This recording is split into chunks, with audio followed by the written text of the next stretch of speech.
आता है जो क्या नाम है फ्रंट कैमरा से कर लूँ क्या? वो ग्रुप वो हो जाता है ना, क्या नाम है इसको, जैसे सेल्फी। हाँ। सेल्फी मोड में नहीं होना चाहिए। अच्छा, हाँ, ये आ गया ना बीच में ये हो रहा है। वो लाइव में अभी गए नहीं हो ना? नहीं अच्छा, आपकी छोटी कुर्सी यहीं रहेगी, इससे तो हटना सेटिंग कर लो। कर ले। विलम्ब के लिए माफी चाहूंगी और शीघ्र हम लोग 4:15 पे कभी नहीं होता, हम लोग 1 घंटे ही नहीं होता।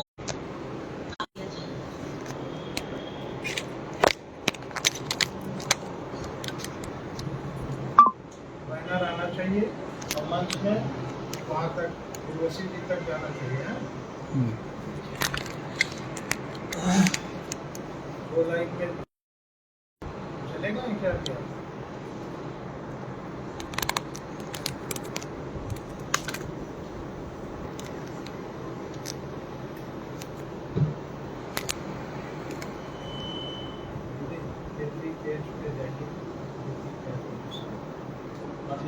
हाँ सर।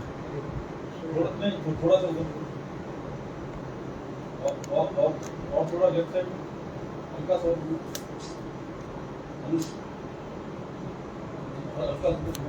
देख रहे हैं अपने। हाँ थोड़ा सा और शुरू कर दिया। आज की शुभ संध्या की पावन बेला पर आप सभी का बहुत बहुत स्वागत है। आज शब्दाक्षर संस्था जिस भाव के साथ यहाँ एकत्रित हुई है, वो एक जिम्मेदारी है जो हमारी तरफ से कोशिश है और आप सबकी तरफ से भी उस कोशिश की उम्मीद है। तो आज के कार्यक्रम को सर्वधर्म सद्भाव के साथ हम शुरू करने जा रहे हैं। माँ शारदे को नमन करते हुए कुछ पंक्तियों से आज के कार्यक्रम की शुरुआत करूंगी। लफ्ज आईने हैं, मत इन्हें उछाल के चलो। राही साहब गौर फरमाइएगा। लफ्ज आईने हैं, मत उन्हें उछाल के चलो। अदब की राह मिली है तो देखभाल के चलो। मिली है जिंदगी तुम्हें बस इसी मकसद से, मिली है जिंदगी तुम्हें बस इसी मकसद से। संभालो खुद को और अपनों को संभाल के चलो। संभालो खुद को और अपनों को संभाल के चलो। आज के इस कार्यक्रम में आप सभी का स्वागत है। सबसे पहले माँ शारदे को नमन करते हुए, जैसा कि हम सभी सरस्वती वंदना से कार्यक्रम की शुरुआत करते हैं, तो आप सभी का स्वागत है। और सबसे पहले सरस्वती वंदना की कुछ पंक्तियां मैं पढ़ूंगी और फिर हम लोग आज के कार्यक्रम की शुरुआत करेंगे। माँ सरस्वती शारदे, माँ सरस्वती शारदे, शारदे शारदे। सा सा रे सनी नी सा नी पा पा नी प म प म प ग म प नी धा धा प स पा पा मा नी मा मा प म ग म ग म धा नी सा। माँ सरस्वती शारदे, सूर्य ब्रह्म शिव विष्णु गजानन इन चरणों को सेवते। हाँ, सूर्य ब्रह्म शिव विष्णु गजानन इन चरणों को सेवते। हम शिशु हैं अज्ञानी माता, इन चरणों का प्यार दे। वीणा पाणी तार दे, तार दे, तार दे। माँ सरस्वती शारदे, माँ सरस्वती शारदे, शारदे शारदे। सा सा रे सनी नी सा नी पा पा नी प म प म प ग म प नी धा धा पा नी पा पा मा नी मा मा पा नी म ग म ग पा नी सा पा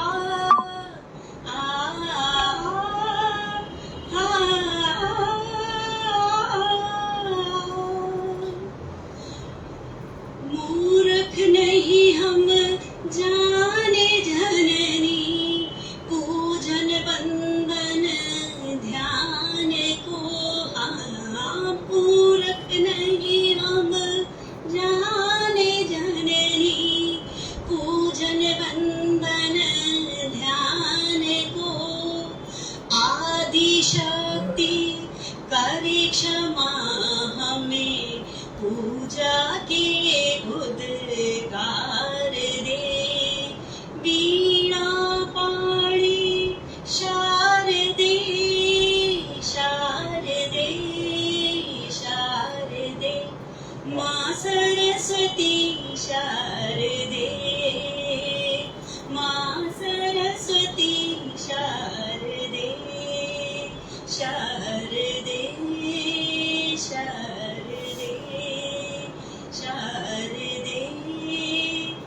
बहुत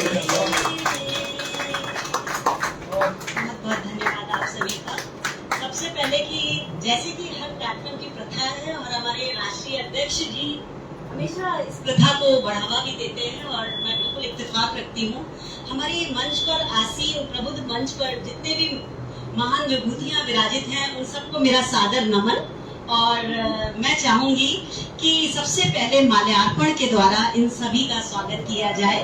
तो आज के विशिष्ट अतिथि जी का स्वागत मैं माल्यार्पण के द्वारा करवाना चाहूंगी। मैं राष्ट्रीय अध्यक्ष जी से प्रार्थना करूंगी कि आज के विशिष्ट अतिथि हमारे बीच हैं और उनको मैं मंच पर आमंत्रित करती हूँ।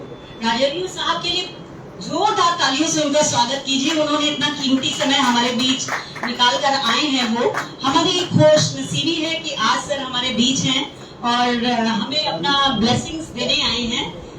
सर बहुत बहुत धन्यवाद आपके इस बहुत कीमती समय के लिए। बहुत बहुत आभार आपका। अब मैं इसी क्रम में हमारे बीच हमारी विशिष्ट अतिथि इरफान साहब सर हैं, उनको मैं मंच पर आमंत्रित करना चाहूंगी और चाहूंगी माल्यार्पण से उनका स्वागत किया जाए। बहुत बहुत स्वागत है आपका सर। और आप ये जो हमें मैं आप सबको बता दूं हम जिस पावन जगह पे हैं और बहुत बहुत धन्यवाद। इरफान जी के लिए जोरदार तालियां हो जाए।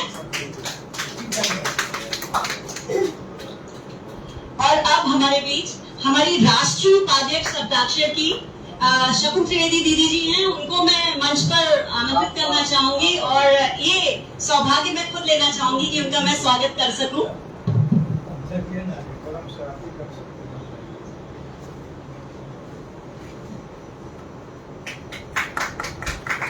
बहुत बहुत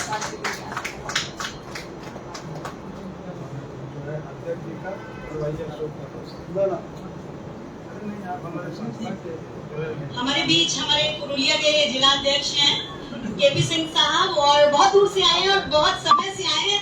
जो समय से आता है उनके लिए तो स्पेशल तालियां बोलती हूँ। तो एक जोरदार तालियों से हमारे सिंह साहब का स्वागत होना चाहिए। बहुत बहुत धन्यवाद। अशोक सर गुप्ता सर हमारे बीच है। बड़ा लाइब्रेरी का पूरा महकमा उन्हीं के पास रहता है। सचिव है वहाँ के और हमारा सौभाग्य आज हमारे बीच में है। और आज हमारे अभी सर एक मिनट और दीजिए। मैं हलीम साहब सर से गुजारिश करूंगी हमारे राष्ट्रीय उपाध्यक्ष राष्ट्रीय अध्यक्ष जी माननीय आदरणीय ऐसा हो ही नहीं सकता जिनकी वजह से 25 राज्यों में आज शब्दाक्षर का परचम लहरा रहा है। इरफान साहब सर ने ऐसा अवसर कौन छोड़ना चाहता है। बहुत बहुत धन्यवाद। और आज हमारे बीच विशिष्ट अतिथि विशेष अतिथि और हमारी मेहमान जो है नीलम जी गुरबचन कौर जी जो शिकागो में रहती हैं और हमारे बीच आज मुलाकात का अवसर हमें मिला है। मैं चाहूंगी आप मंच पर आए और सुधा दीदी से मैं गुजारिश करूंगी कि आप उनका लोकार्पण माल्यार्पण करें, उनका स्वागत करें। किताब का लोकार्पण आज इनकी किताब का लोकार्पण इधर कैमरे की तरफ आ जाइए जी। आज नीलम जी की किताब का लोकार्पण भी है।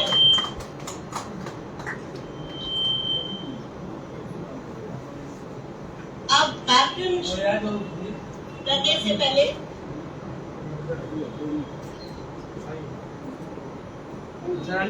मैडम अब मैं चूंकि मैंने आमंत्रित किया है नीलम जी को और मैं चाहूंगी आज उनका साथ सम्मान पूरी दुनिया के सामने हो रहा है और पूरी विधि पूर्वक उनका सम्मान हो और मैं उनको मंच पर आमंत्रित करना चाहूंगी और ये शॉल उड़ाकर खुद भी सम्मान लेना चाहूंगी और आपको सम्मान देना चाहूंगी।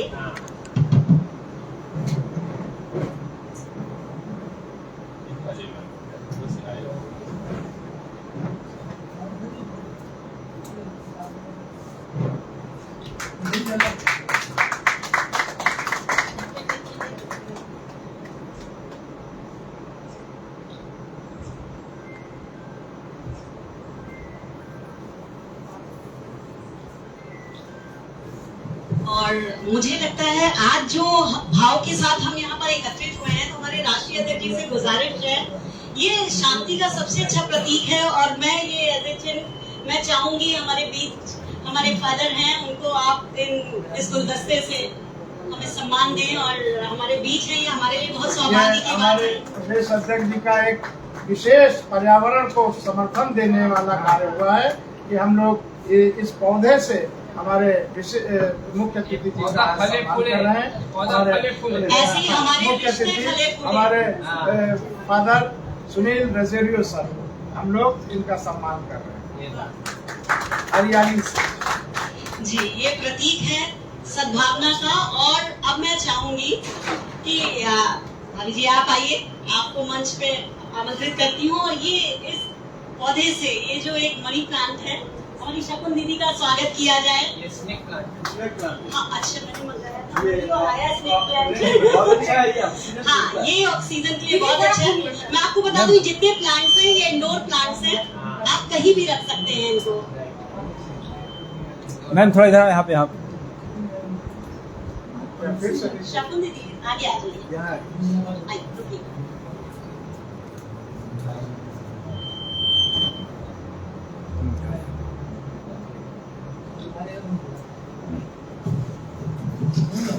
राष्ट्रीय अध्यक्ष जी, मैं आपसे आज्ञा लेना चाहूंगी। मैं ये पौधा अपनी तरफ से इरफान जी को देना चाहती हूँ और उनको एक धन्यवाद ज्ञापन के तौर पे मैं ये देना चाहूंगी।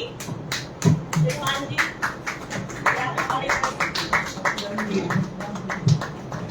पौधे से तो मुझे इतना शौक है कि मेरे पास पूरा गार्डन लगा हुआ है। और अभी जब फादर को मिला ये पौधा तो मैंने सोचा कि फादर से मैं ले लूंगा। मुझे नहीं पता था कि मेरे लिए भी एक इंतजार है। शुक्रिया। बिल्कुल सर जी। और ये राष्ट्रीय अध्यक्ष जी के लिए हमारी तरफ से, हमारे और हमारे पुरुलिया से जिलाध्यक्ष जी हम दोनों की तरफ से है। नहीं, हम दोनों की तरफ से आपको है। अच्छा, ना, हम लोग हस्ताक्षर किए तो आपको ये हम देना चाहते हैं। ये हमारा सौभाग्य है कि हमारे प्रदेश अध्यक्ष जी और आज की अध्यक्षता कर रहे हैं पुरुलिया के हमारे शब्दाक्षर अध्यक्ष श्री कृष्णपाल सिंह जी से मुझे ये हरियाली भरा पौधा प्राप्त हुआ है। मैं इनका आभार व्यक्त करता हूँ। तो अब इंतजार की घड़ियां खत्म हो रही हैं, हम आगे बढ़ रहे हैं।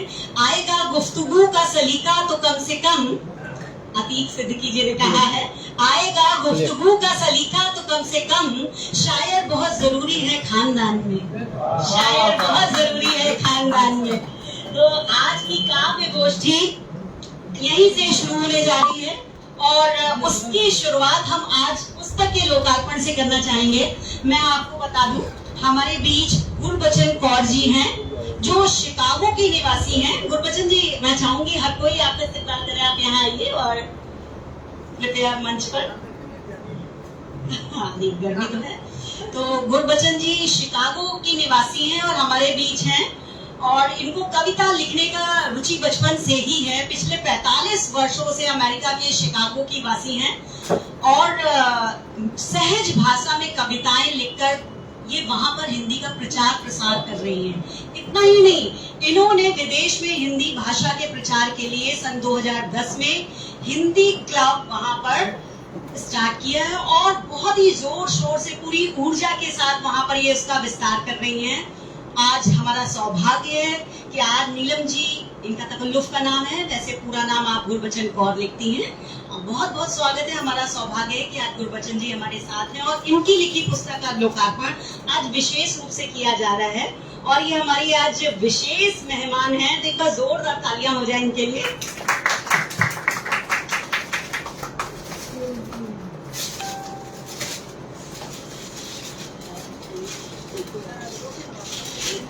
आप भी साथ में आ जाइए।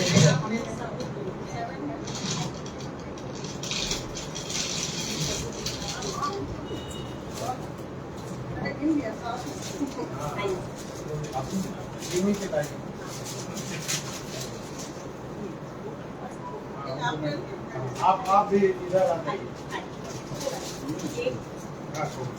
एक बुक हम साथ में खोलते हैं। चलिए इसको खोलते हैं। मैंने सोचा था कि मेरी छोटी बहन जो है शिकागो में रहती है, वो भी करीब 30 साल से है, तो मैं सोचा था उसको बजू मजदूर और हिंदी क्लब ज्वाइन करवाऊंगा। हाँ,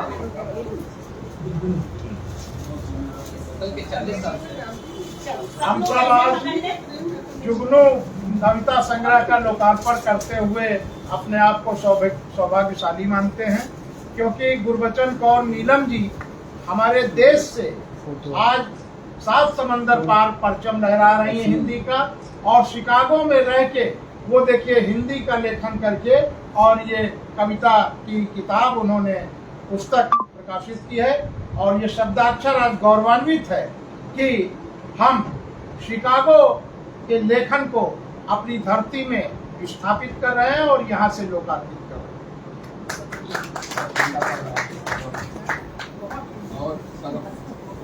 बहुत बहुत धन्यवाद। आप सब लोग सबके हस्ताक्षर करके भेजिएगा, भेज करके आराम से।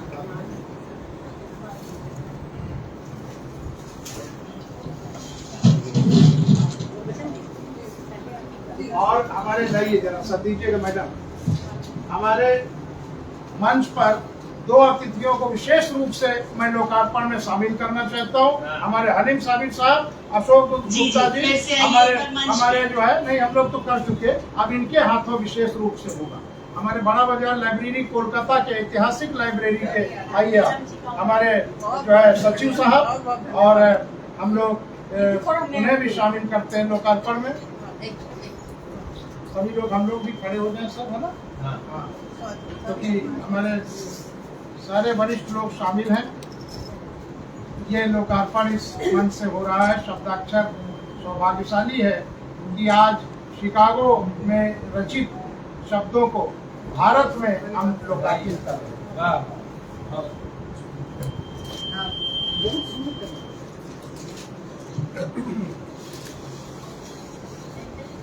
तो चंद पंक्तियों से मैं नीलम जी का स्वागत करना चाहूंगी।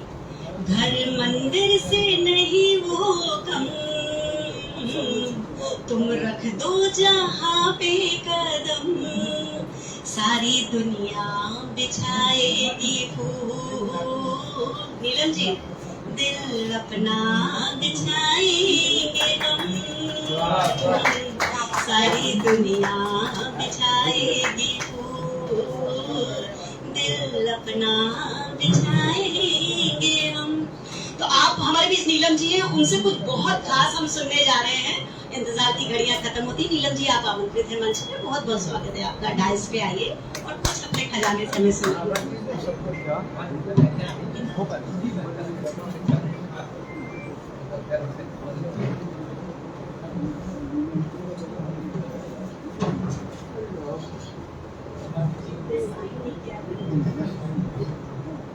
बहुत बहुत धन्यवाद आप सभी का।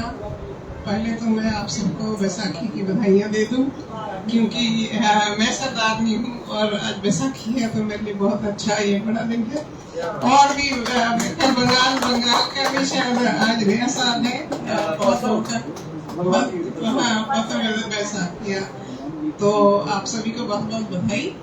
और मैं शब्दाक्षर को बहुत बहुत धन्यवाद देना चाहती हूँ जिन्होंने मुझे आमंत्रित किया। इनके राष्ट्रीय अध्यक्ष श्री रवि प्रकाश जी और उर्वशी जी, इनका बहुत बहुत धन्यवाद। और स्पेशल धन्यवाद मैं दूंगी बेबी और मामा जी का, क्योंकि उन्होंने ही मुझे इनसे परिचय कराया और यहाँ से मुझे आमंत्रण मिला। यहाँ 2 परिवार होते हैं, एक तो माँ बाप भाई बहन का होता है, दूसरा साहित्यकारों का होता है। तो साहित्यकारों का परिवार जब मिलता है तो बहुत ही खुशी होती है। मैं 3 महीने से हूँ कलकत्ते में, लेकिन मैं किसी को नहीं जानती थी। मैं बहुत सोच रही थी किससे मैं मिलूं, किससे थोड़ी काव्य संचारों में जाऊं। लेकिन धन्यवाद देवी जी का जिन्होंने मुझे आप लोगों से मिलवाया। और अगले साल से जब भी आऊंगी तो आशा है आप लोगों से मिलना होता रहेगा। ये बात का परिवार हो गया, बस वही साहित्यिक परिवार हो गया मेरा यहाँ पर। तो जैसे मुझे नहीं पता था कि आज की जो विषय है वो प्रकृति के ऊपर है, लेकिन मैंने एक प्रकृति पर एक कविता लिखी है, मैं वो पढ़ना चाहूंगी। ये मैंने कोरोना काल में लिखी थी, तो आप लोगों के समक्ष मैं प्रकृति हूँ। जैसे हम चीजें खाने की फेंक देते हैं इधर उधर, या जैसे इंडस्ट्रीज होती है वहां से कितने धुएं निकलते हैं, जैसे हम कितनी गाड़ियां चला रहे हैं उससे कितना प्रदूषण होता है, वो हम समझ नहीं पाते हैं। इस बारे में प्रकृति क्या सोचती है, उसमें मैंने एक कविता लिखी थी। प्रकृति कह रही है, मैं सालों से रोती आई हूँ, मैं सालों से रोती आई हूँ, कितने अपनों को खोती आई हूँ। मैं सालों से रोती आई हूँ, कितने अपनों को खोती आई हूँ। मैं वह गंगा हूँ जो सबके पाप धोती आई हूँ। मैं वह राह हूँ जो तुम्हारे हर भार धोती आई हूँ। पर फिर भी मैं कितने तुमसे दिए कष्टों में खुद को खोती आई हूँ। कारखानों से तुम्हारे आकाश मचलित होता रहा, कारखानों से तुम्हारे आकाश मचलित होता रहा। बिन सोचे बिन समझे तुम्हारे फेंके कचरों से दुखित नदियां और समुद्र तुम्हें कोसता रहा। जंगल के जंगल काट दिए शहर तुमने बनाने को, जंगल के जंगल काट दिए शहर तुमने बनाने को। क्रोध से धरती जलती रही श्राप तुम्हें सुनाने को। पर आज अचानक ही मैंने मुस्कुराते स्वयं को पाया है। ये प्रकृति कह रही है। आज अचानक ही मैंने मुस्कुराते स्वयं को पाया है।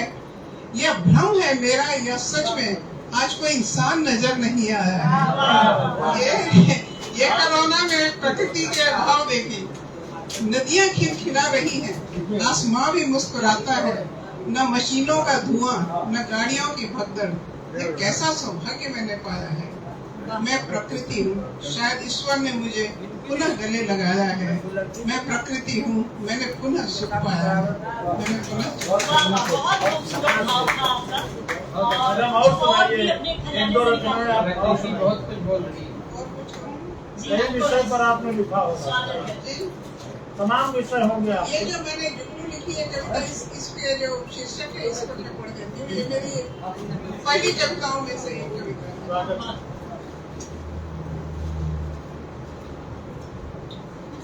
जुगनू शीर्षक है जुगनू।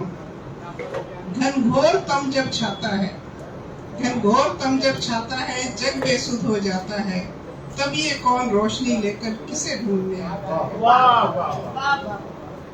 घनघोर तम जब छाता है, जग बेसुध हो जाता है। तब ये कौन रोशनी लेकर किसे ढूंढने आता है। एक नहीं दो नहीं, एक नहीं दो नहीं, यहाँ तो हर दिन की बात है। जाने कैसी आश है, ये किससे मुलाकात है। शायद कोई दिल का मारा प्रेसी ढूंढने जाता है, या फिर कोई भटका राही मंजिल पाने आता है। जगमग करती बाती लेकर चलता जाता है दीवाना। कहाँ मिलेगी मंजिल मेरी, क्या ये सोचे परवाना। लोग तुम्हें कहते हैं जुगनू, लोग तुम्हें कहते हैं जुगनू, पर मैं कहती हूँ मजनू। मैं भी तुझसे भटक रही हूँ, व्यथा तुम्हारी पहचान।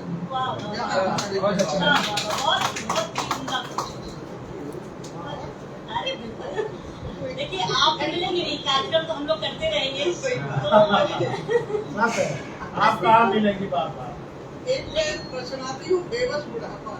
जैसे हम सभी देख रहे हैं, हम उसी लाइन में लगे हुए हैं, है ना। तो उस पर मैंने किसी को देखा था बहुत बेबसी में, तो उस पर मैंने बेबस बुढ़ापा।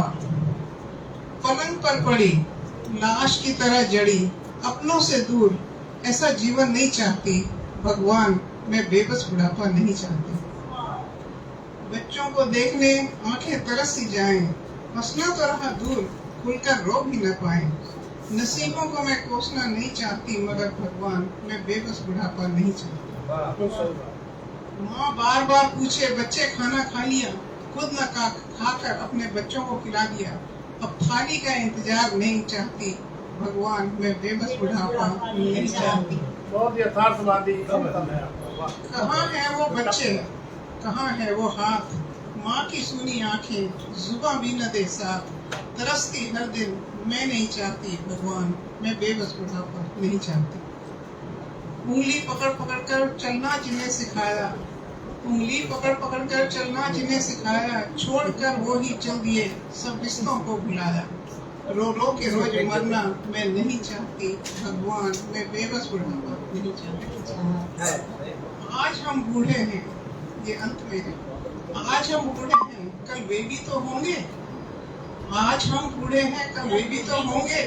यदि वो अपना कल हमारे आज में देखेंगे, तो शायद ये गम के आंसू कुछ तो कुछ जाएंगे। हंसता सा ही घर होगा, दुख सब दूर हो जाएंगे। बस ऐसा ही घर मुझे चाहिए भगवान, ये बेबस बुढ़ापा। वाह नीलम जी वाह, आपने तो हर किसी का दिल खोल के रख दिया भाई, बहुत खूबसूरत। चाय का पेश करें। हाँ अभी इसके साथ ही जो बूढ़ा बुढ़ापा है और बूढ़े बूढ़े जो दो हैं उनके प्रेम की कहानी सुनाती हूँ। वाह वाह, बिल्कुल। ये भी एक सुनिएगा। ये है साथ जन्म जन्म का। 90 की थी मैं, 90 की थी मैं, 95 का वो। वाह वाह वाह। 90 की थी मैं, 95 का वो, लाठी पकड़ी मैंने व्हील चेयर पे वो। बहुत बढ़िया। मैं जाती थी थक, साहस देता वो, दांत निकालू मैं, घोल में डाले वो। बहुत बढ़िया ऑब्जर्वेशन। कभी आंख न हो मेरी, रुमाल निकाले वो, खाना बनाऊं मैं, निवाला डाले वो। नींद आए मुझको, लोरी सुनाए वो, और आज हुआ कुछ ऐसा सह न पाया वो। अच्छा अच्छा। शव देख मेरा स्तब्ध, शव देख मेरा स्तब्ध, कुछ बोल न पाया वो, न आंखें हुई नम, न रो ही पाया वो।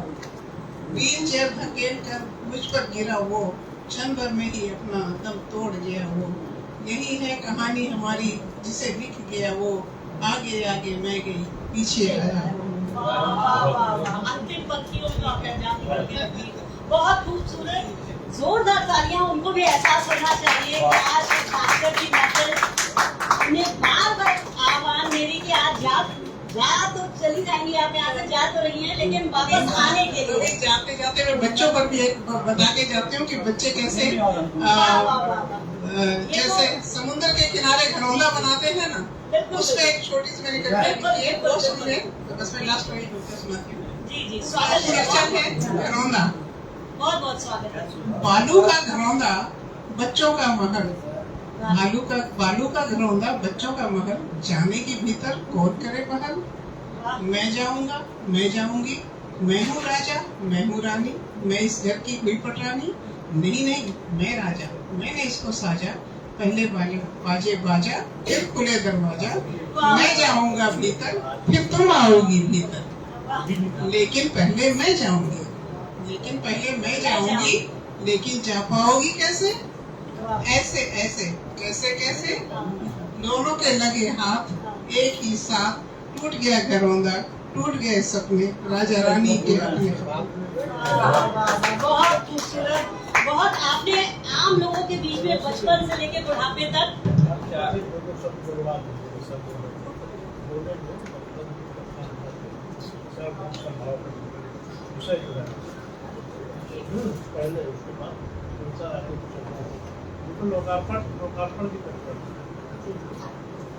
बहुत सुंदर रचनाएं नीलम जी ने सुनाई, और हम लोग धन्य हो गए आपकी भाव के उद्गम को सुन के। इतने सुंदर भावों को आपने बचपन से लेके, जवानी से लेके बुढ़ापे तक, जीवन का कोई भी भाव आपने छोड़ा नहीं, और बहुत धन्यवाद। अच्छा, इत्मीनान से बैठिए, कहते ना अभी तो कहानी शुरू हुई है, तो हमारे बीच ऐसे ऐसे आज नगीने हैं कि आपको भी लगेगा कि आप हमसे कहेंगे आज जाने की जिद ना करो, तो जितना इंतजार किया वो सब भूल जाएगा। सब भूल जाएंगे। आप बिल्कुल सही कहा आपने, जितना इंतजार किया सब भूल जाएंगे। लेकिन उससे पहले मैं कहूँ, आज जो हमारा सर्वधर्म सद्भाव का विचार है, और हमारे बीच बहुत महान विभूतियां मंच पर आसीन हैं, और उन्हीं महान विभूतियों में हमारे बीच फादर फ्रांसिस सुनील ग्रेगोरियो साहब हैं। मैं उनको मंच पे आमंत्रित करना चाहूंगी कि वो अपने भाव हमारे बीच रखें, हमें हमारा कुछ मार्गदर्शन करें। उनका जोरदार तालियों से हम सभी स्वागत करेंगे। जोरदार तालियां बजाइए उनके लिए। तो आप नहीं दे रहे हैं, उनको बाद में मिलेगी। आइए सर, बहुत बहुत स्वागत है। We are fortunate enough to have you among us. Kindly enlighten us from your valuable words. यहाँ उपस्थित इस सभा में वो जितने भी कवि साहित्यकार हैं, सबको मैं बधाई देना चाहता हूँ सबसे पहले। और ये शब्दाक्षर ये जो संस्था बनी है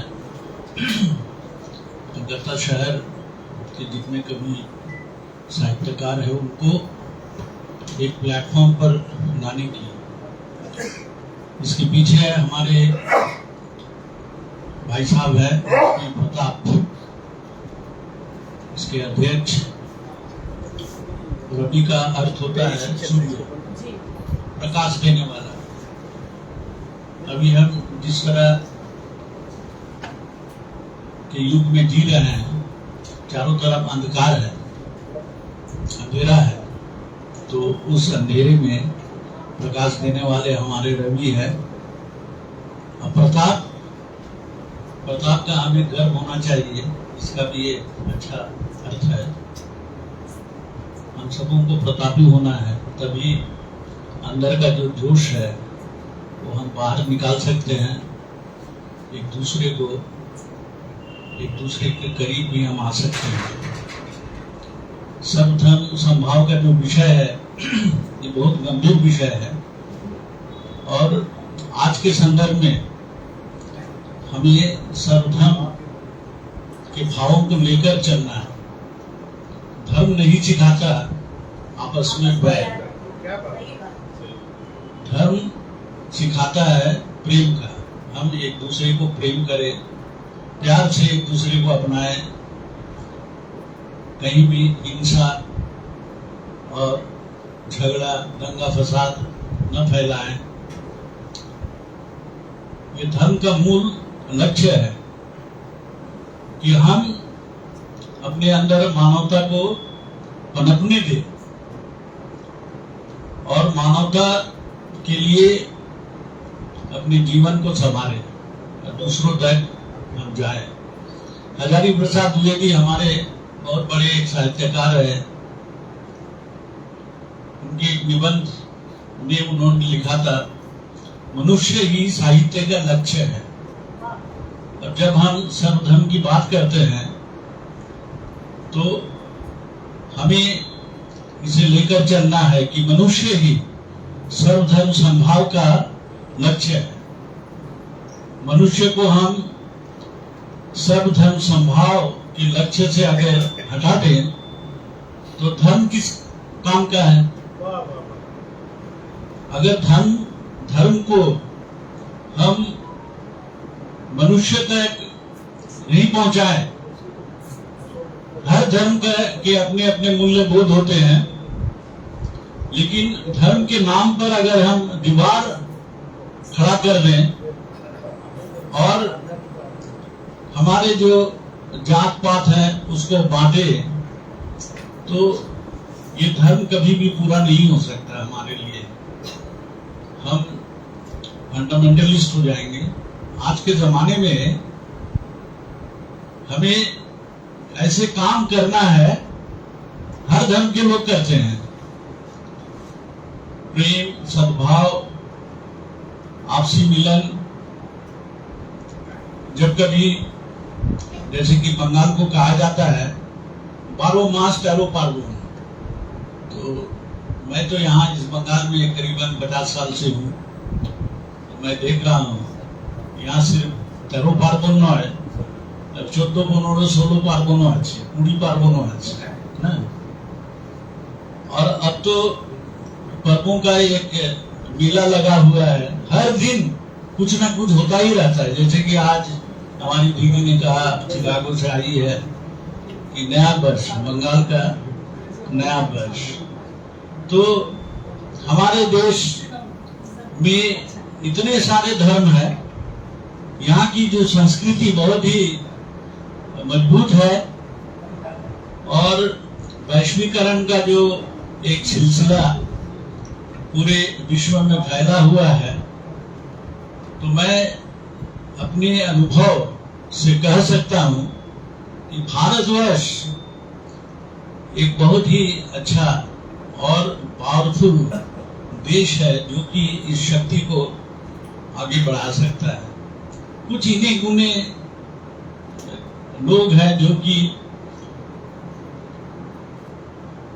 लोगों के बीच इस तरह का हिंसा को फैलाना चाहते हैं, लेकिन भारतवर्ष में इस तरह कि हिंसा फैलेंगे नहीं, क्योंकि अधिकांश जितनी जनता है वो हर धर्म को मानने वाले हैं और हर धर्म के जो मूल्यबोध हैं उसको वो लेकर चलते हैं।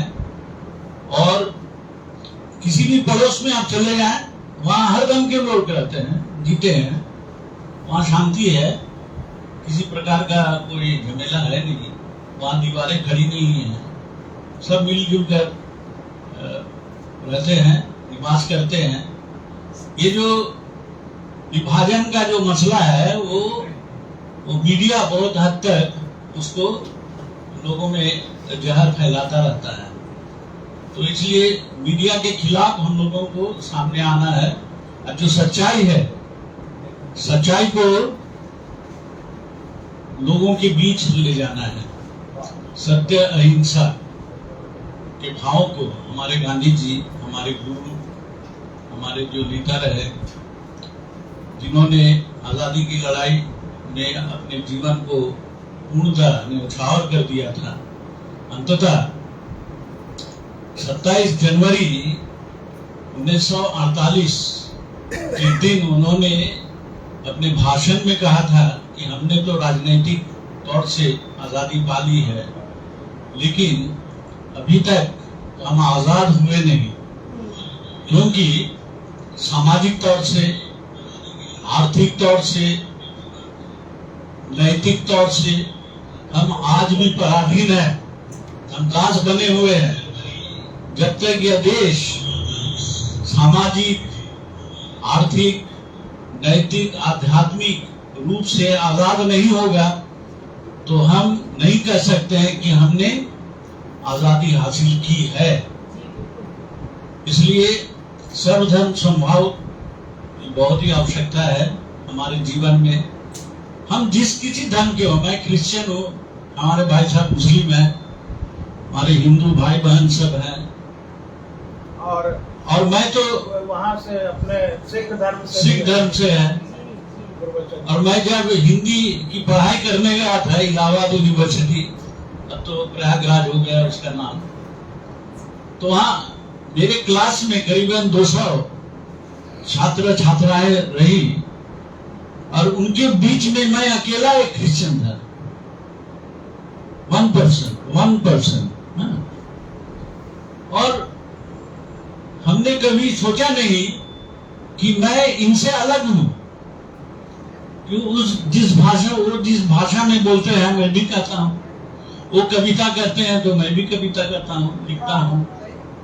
और हम लोगों में, हमारे जो क्लासमेट्स थे, हम लोग ने एक समूह बनाया था और हर सप्ताह या महीने में 2 बार कम से कम हम लोग मिलते थे, हम जाते थे, वहां जाकर हम लोग अपनी रचनाएं, कविता पाठ वगैरह करते। इस तरह से भावों का मिलन होता था, हम एक दूसरे को समझते थे। यहाँ कोई धर्म नहीं आता है, तो हमारे मानवीय जो भाव हैं उनको हम अपनी कविता के माध्यमों से हम दूसरों को बतलाते थे। और मेरा जो जन्म हुआ, असल में मैं बंगाली हूँ, बंगला भाषी। घर में हम बंगला बोलते थे, लेकिन मेरी पैदाइश हुई है रांची, बिहार। उस वक्त बिहार का, अब तो झारखंड हो गया है। अब मेरी पढ़ाई लिखाई हिंदी भाषा में हुई है। तो हमारे भाई साहब ने कहा, रवि प्रताप ने कहा कि आप तो पादरी हैं, प्रीस्ट, और अंग्रेजी के माहौल से आप आ रहे हैं और फिर भी आप हिंदी में सब कुछ कहते रहते हैं, हिंदी का प्रचार कर रहे हैं, ये तो हमारे लिए गर्व का विषय है। लेकिन मैं कहना चाहता हूं, हमने अंग्रेजी सीखा अपनी मैट्रिकुलेशन के बाद। मैं स्कूल में हमेशा अंग्रेजी में फेल करता था, फेल होता था, और जब टेस्ट एग्जाम हुआ था उसमें ग्रेस मार्क देकर मुझको पास कराया गया, तब हम जाकर वो फाइनल परीक्षा दे सके, स्कूल फाइनल, बिहार बोर्ड। तो पहली बार हमने अंग्रेजी में पास किया।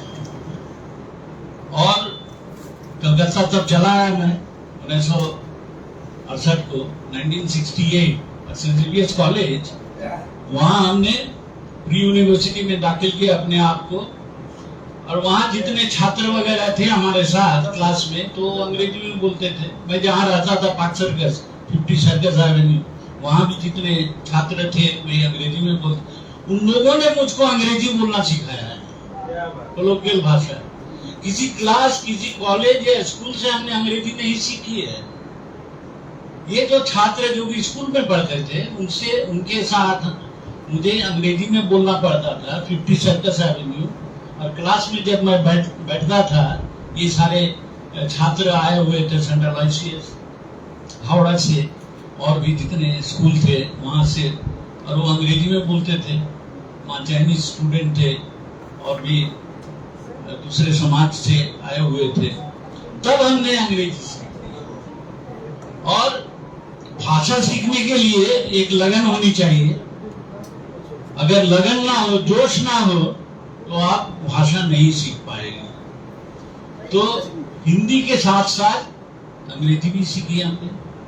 और जब मैं हिंदी साहित्य पर अध्ययन के लिए गया इलाहाबाद यूनिवर्सिटी, वहां एक सब्जेक्ट पेपर था, other than Hindi you have to take either Bengali or Marathi या गुजराती या प्राकृत और संस्कृत, कोई भी एक भाषा हमें लेनी है। तो चूंकि मैं बंगाल से गया हुआ था तो हमने कहा कि ये तो बहुत ही अच्छा अवसर है मेरे लिए बंगला साहित्य पढ़ने का। तो हमने बंगला में अपने आप को पेपर पढ़ा। उसमें सबसे ज्यादा मुझे मार्क मिला था, 100 में 89 मैं पाया, क्योंकि मैं कंपैरेटिव। तो तब से ये बंगला साहित्य पर भी मेरा थोड़ा इंटरेस्ट बढ़ गया, पकड़ हो गया। तो वहाँ हमने पढ़ा रविंद्रनाथ टैगोर, बंकिम चंद्र, शरद चंद्र, माइकल मधुसूदन दत्त, ये जितने सारे साहित्यकार है। तो साहित्य का जो इतिहास होता है तो उसे हमें जानना चाहिए। ये सब की पकड़ हो गई उसके बाद। और जब मैं फिर यहाँ कलकत्ता चला आया, चूंकि मैं, आप सब कहते हैं पादरी ना, फादर, तो पादरी होने के नाते हमें तो चर्च के अंदर काम करना है, चर्च के भीतर। लेकिन हमेशा मैं तड़पता रहता था कि कब मैं इसके बाहर जाऊं, आप जैसे लोगों से मिलूं, क्योंकि आप लोगों में बहुत अच्छाई है। आप भी कुछ अच्छा करना चाहते हैं समाज में, समाज को आगे बढ़ाना चाहते हैं। तो ये नहीं हो पाता था मेरे लिए। आज भी जब मैं आया, आज हमारे धर्म में क्रिश्चियन, तो हम कहते हैं पाम खजूर रविवार, तो 2000 वर्ष पूर्व ईसा मसीह को जब सूली पर चढ़ाया जा रहा था, उसके पहले उनको जाना पड़ा जेरूसलेम, और उनको गधे के पीठ पे बैठाकर और हाथों पर खजूर की पत्तियों को देकर उनको प्रोसेशन शोभा यात्रा से उन्हें ले गया। सबों ने कहा कि ये दाऊद के राजा, इस पर हमें गर्व है। लेकिन ईसा मसीह को ज्ञात था कि ये लोग आज मेरी प्रशंसा कर रहे हैं और यही लोग हमें फिर क्रूस पर, सूली पर चढ़ा देंगे, हमें मृत्यु के घाट उतार देंगे। हाँ, तो यही जो आज का जो विषय है ना, पास्का हम कहते हैं, पास्का या ईस्टर का त्योहार, ये पूरे सप्ताह हमें प्रभु ईसा मसीह के दुख भोग, उनकी मृत्यु क्रूस पर, सूली पर, और पुनरुत्थान। कुछ ऐसे भी है जो कि पुनरुत्थान पर उतना विश्वास, पुनर्जन्म पर आप लोग विश्वास करते हैं, लेकिन पुनरुत्थान पर उतना विश्वास नहीं है। लेकिन हमारा विश्वास, हमारा जो ये धर्म, इसी पर टिका हुआ है। अगर ईसा मसीह जीवित ना होते फिर से और लोगों को दिखलाई नहीं देते, तो हमारा धर्म भी बेकार हो जाता है ना। तो मृत्यु जीवन का अंत नहीं था, बल्कि उनके पुनरुत्थान की जो शक्ति हमारे अंदर काम करती है। हमारे बीच मिनी जोसेफ है और भी हम चाहते हैं कि अधिक से अधिक संख्या में हमारे क्रिश्चियन भाई बहन भी इसमें शामिल हो, लेकिन जैसे कि उन्हें मोटिवेट करना बहुत ही चैलेंजिंग काम होता है। कोई आना नहीं चाहते हैं, ये तो क्या है, उसका महत्व नहीं देते हैं। लेकिन इसके बावजूद मैं सब कुछ छोड़कर इधर चला आता हूँ आपके बीच, क्योंकि आपसे बहुत कुछ सीखने को है। मुझे देना नहीं है, बल्कि मुझे पाना है आप लोगों से, क्योंकि यहाँ की जो संस्कृति है, हिंदू धर्म की जो संस्कृति है, इस्लाम की जो संस्कृति है, जैन, बौद्ध, सिख, जैसे कि भक्ति साहित्य में हम पढ़ते हैं गुरु नानक, कबीर, जयसी, रसखान, ये सारे उनका जो योगदान है एक भक्ति की धारा को पनपने देना और लोगों तक भक्ति पहुंचाना इत्यादि। श्री चैतन्य क्योंकि वैष्णव कवि थे, बंगाल से ही थे, कीर्तन वगैरह उन्होंने शुरू किया था। तो बंगाल का बहुत ज्यादा प्रभाव है हिंदी साहित्य में। और हम जानते हैं कैसे मार्तंड जो पहला जो न्यूज़पेपर पत्रिका उदन मार्तंड, वो पत्रिका बंगाल से निकली, हिंदी भाषा की पहली पत्रिका। ऐसे तो हम कहते हैं कि भारतेंदु हरिश्चंद्र ने खड़ी बोली का प्रचार किया 1850 से, तब से खड़ी बोली का प्रचार होने लग गया। नहीं तो पहले अवधी, मगधी, ये सब भाषा में भी बहुत सारी भाषाएं हैं, जैसे कि तुलसीदास ने अवधी में लिखा है और सूरदास ने लिखा है ब्रज भाषा में। तो ये सब हिंदी की भाषाएं हैं। तो अगर हिंदी का प्रचार करना है तो हमें इन सब भाषाओं से भी लगन हमें लेना है, तभी हम हिंदी भाषियों के बीच जाकर साहित्य का प्रचार कर सकते। साहित्य क्या है? हमारे जीवन की अनुभूतियां, हमारे जो दुख कष्ट है, एक दूसरे के बीच में अच्छा संपर्क बनाना, ब्रिज यानी पुल तैयार करना, और इससे हम मानवता को आगे बढ़ा सकते हैं। तो ऐसे तो कहने के लिए बहुत कुछ है, लेकिन आप सब में और भी लोग हैं जो कि आप लोग कहेंगे, तो मैं ज्यादा कुछ नहीं कहता हूँ। आज ही हमने एक कविता लिखी है, क्योंकि मुझे यहाँ आना था, तो हमने कहा कि चलो अगर कुछ इंस्पिरेशन मुझे मिल जाए तो मैं लिखूंगा। तो हमने लिखा है, तो मैं पढ़कर सुनाता हूँ आपको, और उसके बाद एक गीत गाना भी चाहता हूँ, लेकिन आप अगर इजाजत देता। और हमारे भाई साहब ये रवि ये कह रहे हैं कि जुगनू नाम से जो कविता की पुस्तक निकली, हमने कहा है वो तो धर्मेंद्र रहमान वाली की एक फिल्म है। उससे पहले दिलीप कुमार की भी आई थी। हाँ, पहले 1940 उस दशक में ना जुगनू। तो अब मेरा हिंदी फिल्मों से इसका लगन है 50 से लेकर अब तक, जितने अभी 70, 80, 90 तक, थोड़ा था 16 तक का। आपने कश्मीर की कली का वीडियो भेजा, कश्मीर का कली बहुत सुंदर। अभी तो फिर नया से ये कपूर साहब और क्या बोलते हैं वो दोनों मिलकर दीवाना हुआ बादल का गीत भी निकला है। एक मिनट उसको निकालने दीजिए, एक मिनट सुनकर जाइए। तो इसका विषय क्या है हमने लिखा है, एक मिनट। अवरोध का पत्थर शीर्षक है, अवरोध का पत्थर। अवरोध का पत्थर, अवरोध को आप बाधाएं बोले, ऑब्स्टेकल। अवरोध का पत्थर है टाइटल। वो पत्थर जो अवरोध पैदा करता, घृणा और जहर फैलाता, हमारे नस नस में बसा है और फैला भी है। हमारी मानवता से खेलता, जिंदगी के हर मोड़ पे खड़ा हो जाता, हमें रोकता हलीम साहब हमारे सकारात्मक विचारों को बढ़ने देता नहीं, पनपने देता नहीं। गौर फरमाइए, बहुत ही पते की बात फादर कह रहे हैं।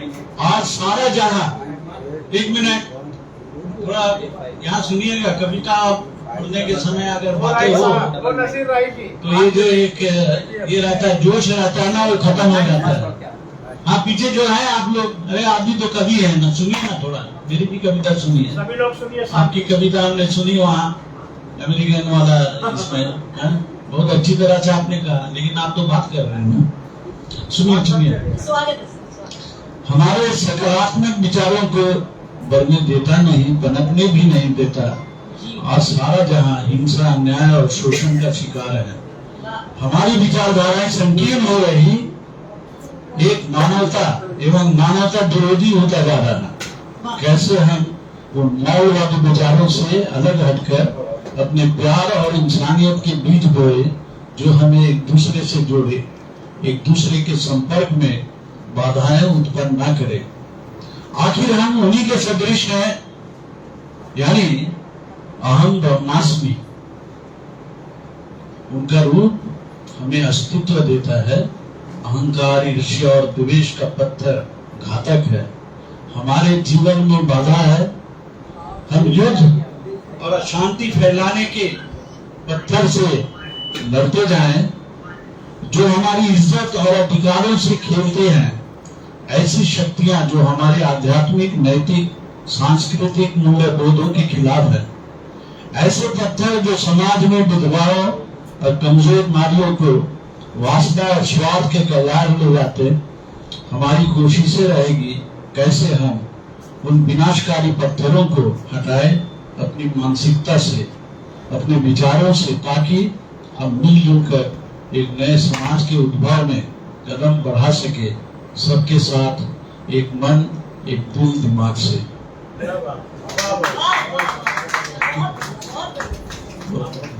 अच्छा, एक गीत गाओ क्या? अगले क्रम में जब आप जब पढ़ेंगे, ये एक्चुअली वक्तव्य का राउंड चल रहा है। वक्तव्य चल रहा है। अच्छा, वक्तव्य का राउंड है, उसके बाद आप अगर कहें तो ठीक है, और नहीं गीत तो आपको सुनना है। नहीं सुना है। ठीक है, बात भी बुलाइएगा। ये तो तो वक्तव्य अभी मैं और कुछ बहुत कुछ बोलने का है, लेकिन हम दूसरों की बात भी सुनूंगा। Thank you. बहुत बहुत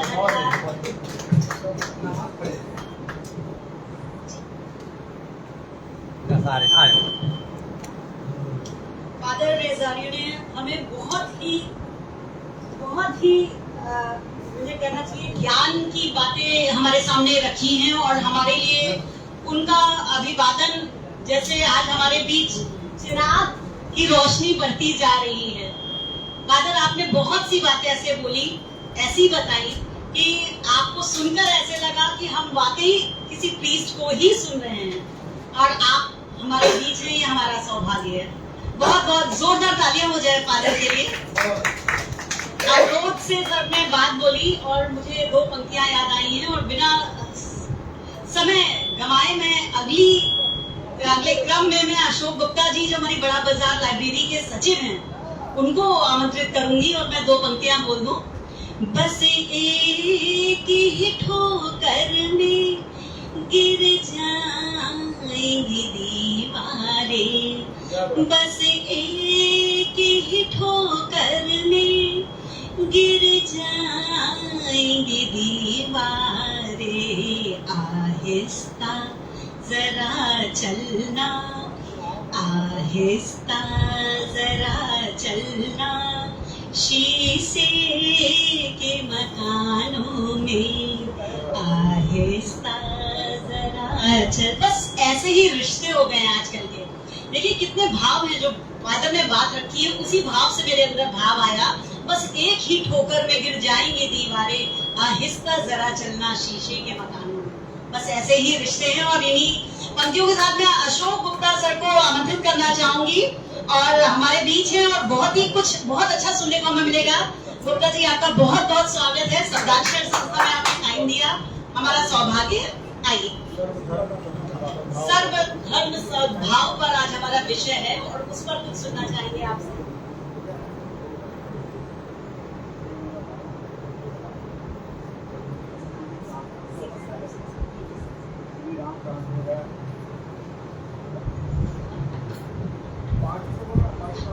शब्दाक्षर राष्ट्रीय साहित्यिक संस्था के राष्ट्रीय अध्यक्ष रवि प्रताप सिंह जी,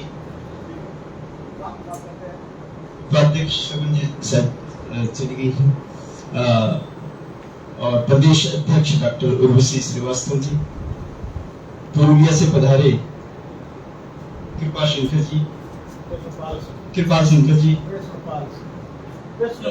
कृष्णपाल सिंह जी, और हमारे आज के कार्यक्रम के अध्यक्ष फादर सुनील गुजारिया जी।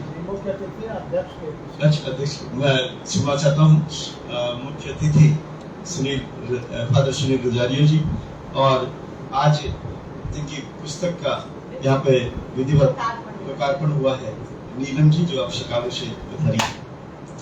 मैं आप सबका आज इस मौके पर बहुत बहुत हार्दिक अभिनंदन करता हूँ।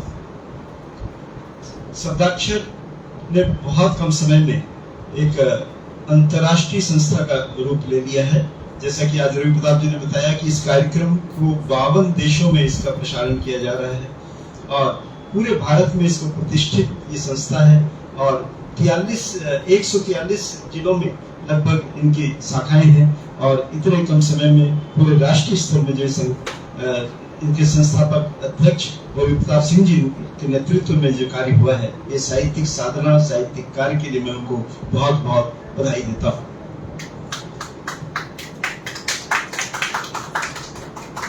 तालियों में दम नहीं है आपके, मुझे लग रहा है कि समोसा और अपन होना चाहिए।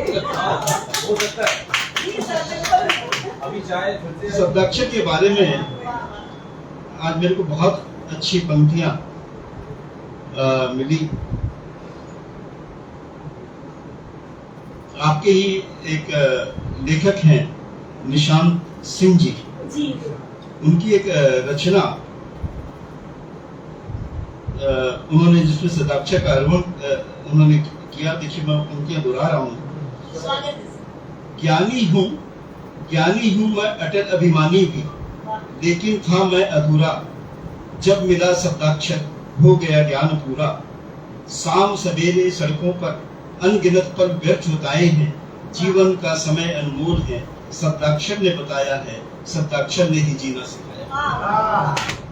हमारे राष्ट्रीय मीडिया प्रभारी हैं, और ये जो आप बैनर देख रहे हैं उन्हीं के कलाकारी से अभी आ नहीं पाए, असल सोच। आज का विषय है सर्वधर्म समभाव। ऊपर वाला एक, हम उन सबके बंदे अनेक। देखिए गांधी जी ने भी उनका एक गजल की पंक्तियां हैं, उसमें इसी भाव को दोहराया है। रघुपति राघव राजा राम, पतित ईश्वर अल्लाह तेरो नाम, पतित पावन सीता राम ईश्वर अल्लाह तेरो। ये जो अप्रैल का महीना है, ये आपने सही समय भी चुना है, ये भी सर्वधर्म समभाव है।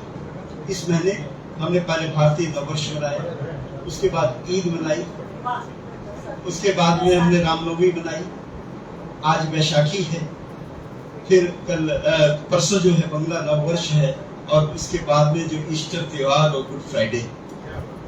मैं सभी धर्मावलंबियों को इसकी शुभकामनाएं देता हूँ। ये एक तो देखिए बात कि भगवान एक है, अल्लाह एक। आज दिवाली और होली में अली है, और रमजान जिसको रामदान भी कहते हैं, उसमें राम विद्यमान। तो ये सब हम पूजा अर्चना इबादत हम अलग अलग तरीके से करते हैं, लेकिन ऊपर वाला एक है, वो हम सबका मालिक एक है, और हम उन सब की बंदगी करते हैं। ऐसे ही हम सब मिलजुल कर सर्वधर्म समभाव सब मिलकर जुल कर रहें, चाहे कोई भी धर्मावलंबी हो, अपनी पूजा अपनी इबादत करने का ढंग हमारा अलग अलग है। मानवता का रूप एक है, और जो कवि होते हैं वो अपनी कविता के माध्यम से सर्व धर्म समभाव मानवता का ही संदेश देते हैं। तो मैं इसके लिए आप सभी उपस्थित कवियों को भी बहुत बहुत बधाई देता हूँ। आप मानवता के लिए निरंतर कार्य करते रहे, अपनी लेखनी से नए नए भावों का सृजन करते रहे। इन शब्दों के साथ मैं अपनी वाणी को विराम देता हूँ।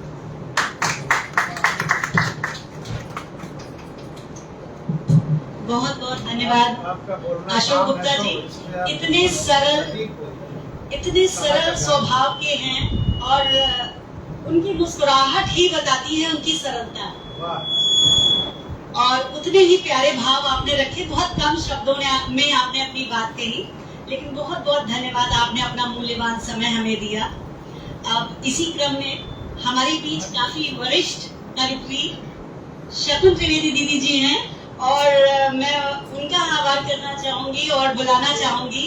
ये और बात है, रास्ते भी हो गए रोशन, दिए तो हमने तेरे वास्ते ही जलाए थे। बहुत बहुत स्वागत है दीदी आपका मंच पर। शकुन त्रिवेदी जी के बारे में बता दूं, ये हमारी शब्दाक्षर की राष्ट्रीय उपाध्यक्ष हैं, और ये हमारा सौभाग्य है कि उनका सहयोग हमें प्राप्त हो रहा है, और उनका जो जीवन का अनुभव है उससे हमें बहुत कुछ सीखने को मिलेगा। तो दीदी आपका मंच पर बहुत बहुत स्वागत है।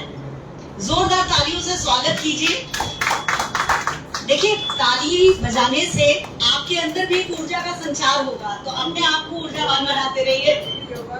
योगा का एक सही, आप बिल्कुल सही कह रही हैं।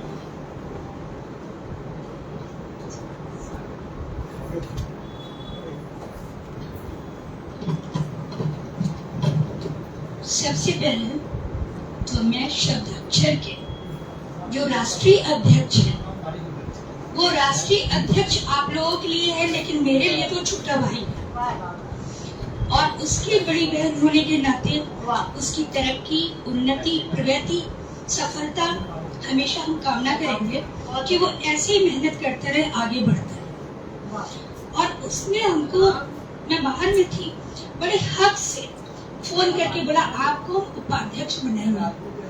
हम बोले भैया हम टाइम नहीं दे पाएंगे। हमने इसलिए हम कई संस्थाओं को मना कर देते कि भाई हम टाइम आपको बहुत कम दे सकते हैं, अगर आप राजी हैं तो ठीक है, लेकिन ये सोचे कि हम आपको हर महीने हर समय आपको दे पाए तो दे नहीं पाएंगे। बोले नहीं कोई बात नहीं है, जब कभी कार्यक्रम आपके पास समय है तो आइए ना चलो। तो बस इतना हमारा कहना था। उसने अपने अधिकार भाव से, या ये कहिए कि अपने अपनत्व से हमको उपाध्यक्ष बनाया है। आज हम लोग बात कर रहे हैं सर्वधर्म समभाव। ज्यादा समय नहीं लेना आप लोगों का, छोटी सी कविता बोलूंगा, और मेरी कविता का शीर्षक है फिर भी।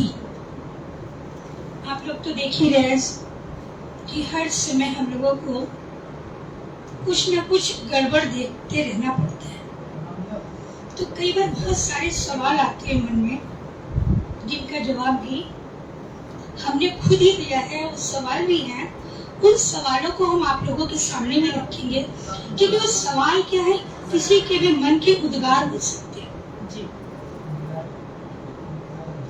सभी धर्मों की बुनियाद, सभी धर्मों की बुनियाद सर्वधर्म समभाव। सभी धर्मों की बुनियाद सर्वधर्म समभाव, फिर भी इतना उत्पात। धर्म ध्वजा शांति का प्रतीक। किसी भी धर्म को देख लीजिए, शुरुआत ही उसकी शांति से ही होती है। धर्म ध्वजा शांति का प्रतीक, भाईचारे, सौहार्द का गीत, फिर भी रक्तपात। आस्था का स्थल, किसी भी आस्था के स्थल में चले जाइए आप लोग, क्या होते हैं वहां पे? आस्था का स्थल विचारों को करता निर्मल, आस्था का स्थल विचारों को करता निर्मल, फिर भी अपनों पर घात। आघात, प्रतिवाद, भीतर घात। आघात, प्रतिवाद, भीतर घात, कहां से होते हैं इनका जन्म? ये सवाल आप सबके मन में आता होगा कि कहां से होते हैं इनका जन्म, क्योंकि हम लोग तो अपने बच्चों को संस्कार तो अच्छे ही देते हैं, उनके अंदर दया, करुणा जैसे मानवीय जो बीज है उनको रोपित भी करते हैं। फिर ये सब कहां से जन्म लेता है? आघात, प्रतिवाद, भीतर घात, कहां से होते हैं इनका जन्म? क्यों निर्ममता ही होती है इनका कर्म? कहां भटक गए, कहां अटक गए? ये लोग जो भटके हुए लोग तो हैं जो इस तरह के काम करते हैं, तो कहने के लिए कहां भटक गए, कहां कहाँ अटक गए। मनुष्य की शक्ल में मनुष्यता को भूल, मनुष्य की शक्ल में मनुष्यता को भूल क्रूरता को अपना धर्म समझ गए। शायद अपने आप से हम जवाब भी दे रहे हैं कि ये तो इतने सारे क्वेश्चन थे जो हमने पूछे, लेकिन जवाब हमारी नजर में क्या है? शायद मनुष्य की योनि में, शायद मनुष्य की योनि में ये सांप बिच्छू की प्रजाति है। काटना, डंक मारना ही इनकी थाती है। शायद मनुष्य की योनि में ये सांप बिच्छू की प्रजाति है, काटना और डंक मारना ही इनकी थाती है। सर्वधर्म संभाव और सर्वधर्म संभाव इनके लिए सिर्फ और सिर्फ बाता बाती है, बाता बाती है। धन्यवाद।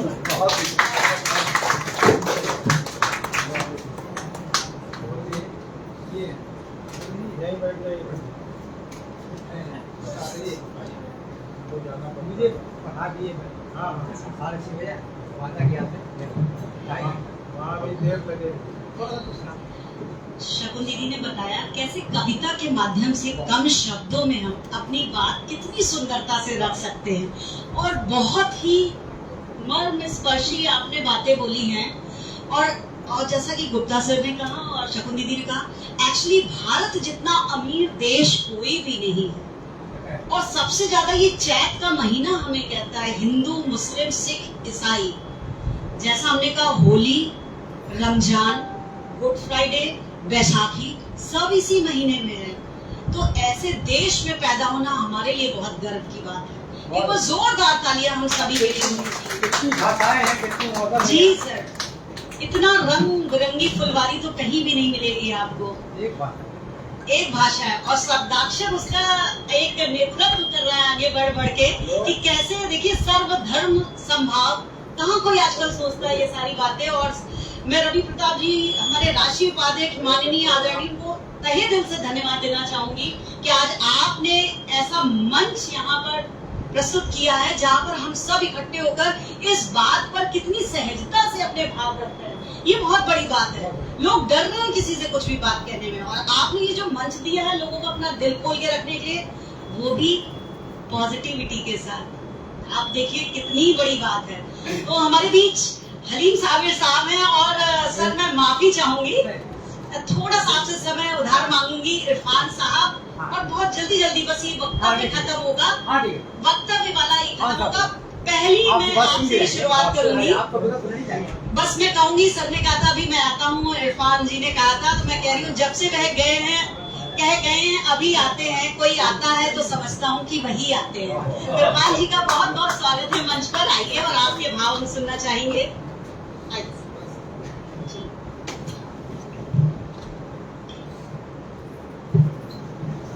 सब धर्म संभाव, क्या सुंदर आज का विषय आप लोगों ने चुना है।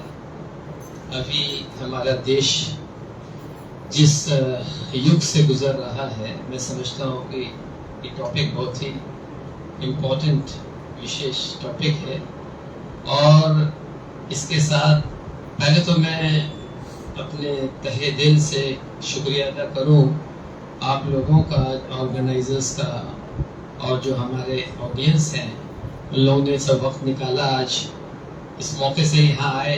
हमारी छोटी सी खिदमत की जगह में बहुत दिल से मुझे अच्छा लगता है कि आप सब जमा होते हैं, और कवि, खास तौर पर कवि और शायर जो अपनी भावनाओं को प्रकट करते हैं अपने शब्दों में, ये मुझे बहुत ही अच्छा लगता है। मैं बहुत पसंद करता हूँ। मेरा अगर बस चले तो मैं मुस्तकिल बैठे हर कवि की बात को मैं सुनता हूँ और समझने की कोशिश करता हूँ कि उसके कितनी गहराई से उसकी ये विचार, उसकी जो भावना निकल कर आ रही है, वो बहुत दिलचस्प होता है। तो आज के जो टॉपिक है मैं बता दूँ, वैसे तो मैं हलीम साबिर साहब को चाहता हूँ कि जितना देर रोक सकूँ, क्योंकि ये एक ऐसे शख्सियत हैं जिनके जो कविता में, जिनके शायरी में या खूबसूरती और बहुत गहराई होती है, मैं तो बहुत पसंद करता हूँ हर शहर। तो ये जो टॉपिक के बारे में मैं आज कहना चाहता हूँ, मेरी जिंदगी का तजुर्बा आप लोग के सामने रखना चाहता हूँ। मैं बचपन से हर धर्म, सर्व धर्म में तो मैं जुड़ा हूँ और हर धर्म के साथ बैठा उठा, मिला, प्यार मोहब्बत किया, उनके घरों में गए, खाना पीना खाया, साथ खेला, सब कुछ किया। लेकिन मैंने इंसान को बहुत करीब से देखा तो पता ये चला कि ईश्वर ने हर इंसान को इतना खूबसूरत बनाया है, इतना सुंदर बनाया है कि अगर उसके करीब जाओ तो समझ में आएगा कि वो उसके अंदर क्या क्या अच्छाइयाँ हैं, गुण हैं। और उससे दूर रहोगे तो फिर तो समझ में नहीं आने का। दूर जितना रहोगे मन में उतनी ही उसके बारे में गलतफहमी पैदा होगी, लेकिन उसके करीब जाओ फिर समझ में आएगा कि क्या सुंदर बनाया ईश्वर ने हर एक इंसान को। तो मैं ये कहना चाहता हूँ कि जितने धर्म के बारे में आया है, कुछ लोग कहते हैं कि धर्म जो है इस पृथ्वी पर शांति स्थापना नहीं कर पाए, लेकिन मैं आपको दावे से कह सकता हूँ यकीन के साथ कि हर धर्म इस पृथ्वी में समय टू समय जो आया, ये इंसान को सही रास्ता दिखाने के लिए, शांति स्थापना करने के लिए आया। लेकिन अफसोस की बात है कि हम अपनी जो भी धर्म में हम पैदा होते, जन्म लेते हैं, उसको कभी भी समझने की कोशिश नहीं की। अगर हम अपने अपने धर्मों को, उसकी बातों को, उसकी गहराइयों को, उसके विचारों को समझें तो कभी हो ही नहीं सकता कि हम मानुष हो जाएं। मानुष पैदा हुए हैं तो मानुष को मानुष बनाने के लिए धर्म आया है, इंसान को इंसान बनाने के लिए धर्म आया है। लेकिन अफसोस है कि हम अपने धर्म से बहुत दूर हैं, बहुत दूर है। हम कभी समय निकाले नहीं अपने धर्म को जानने के लिए, उस ग्रंथों को पढ़ने के लिए, वो ईश्वर की बातों को समझने के लिए कि उसने मेरे लिए क्या गाइडेंस भेजा। उसमें इंसान पैदा तो हुए हैं, लेकिन पैदा होने के बाद इंसान बनने के लिए उसमें सारी बातें हर धर्म में बताई गई हैं, जिसको हम नहीं समझ पा रहे हैं। सिर्फ इसलिए आज ये हालत है हमारे इस दुनिया, इस पृथ्वी का। वरना इस पृथ्वी में धर्म आया ही इसलिए, हर जगह, हर समय में जो धर्म आया है, वो मेरा तजुर्बा है कि शांति स्थापना करने के लिए आया है। तो खैर, ये कुछ विचारों के साथ मैं अपनी बात को खत्म करूंगा। हमारे हलीम साबिर साहब की बेसब्री देख रहा हूँ, उनका कमिटमेंट कहीं और है, जाना है, तो उनको भी सुनने की खुश नसीब हमें मिले। शुक्रिया।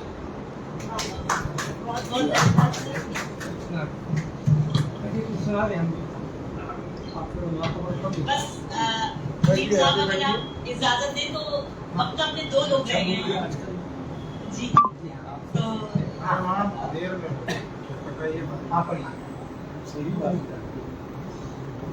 जैसा कि अतीक सिद्दीकी साहब ने कहा है, रहता है सिर्फ एक ही कमरे में आदमी, उसका गुरूर रहता है बाकी मकान में, उसका गुरूर रहता है बाकी मकान में। इतनी खूबसूरत पंक्तियों के साथ मैं हमारे राष्ट्रीय अध्यक्ष जी को, जो इस संस्था के संस्थापक हैं, जो हिंदी भाव को पूरी दुनिया में प्रकाशित कर रहे हैं और आज सही मायने में सर्वधर्म समभाव पर कार्य कर रहे हैं, उनको मैं मंच पर आमंत्रित करना चाहूंगी कि अपने भावों से हमें भी प्रफुल्लित कीजिए और हमारा मार्गदर्शन कीजिए। जोरदार तालियां हो जाएं। रवि सर, प्लीज आइए सर।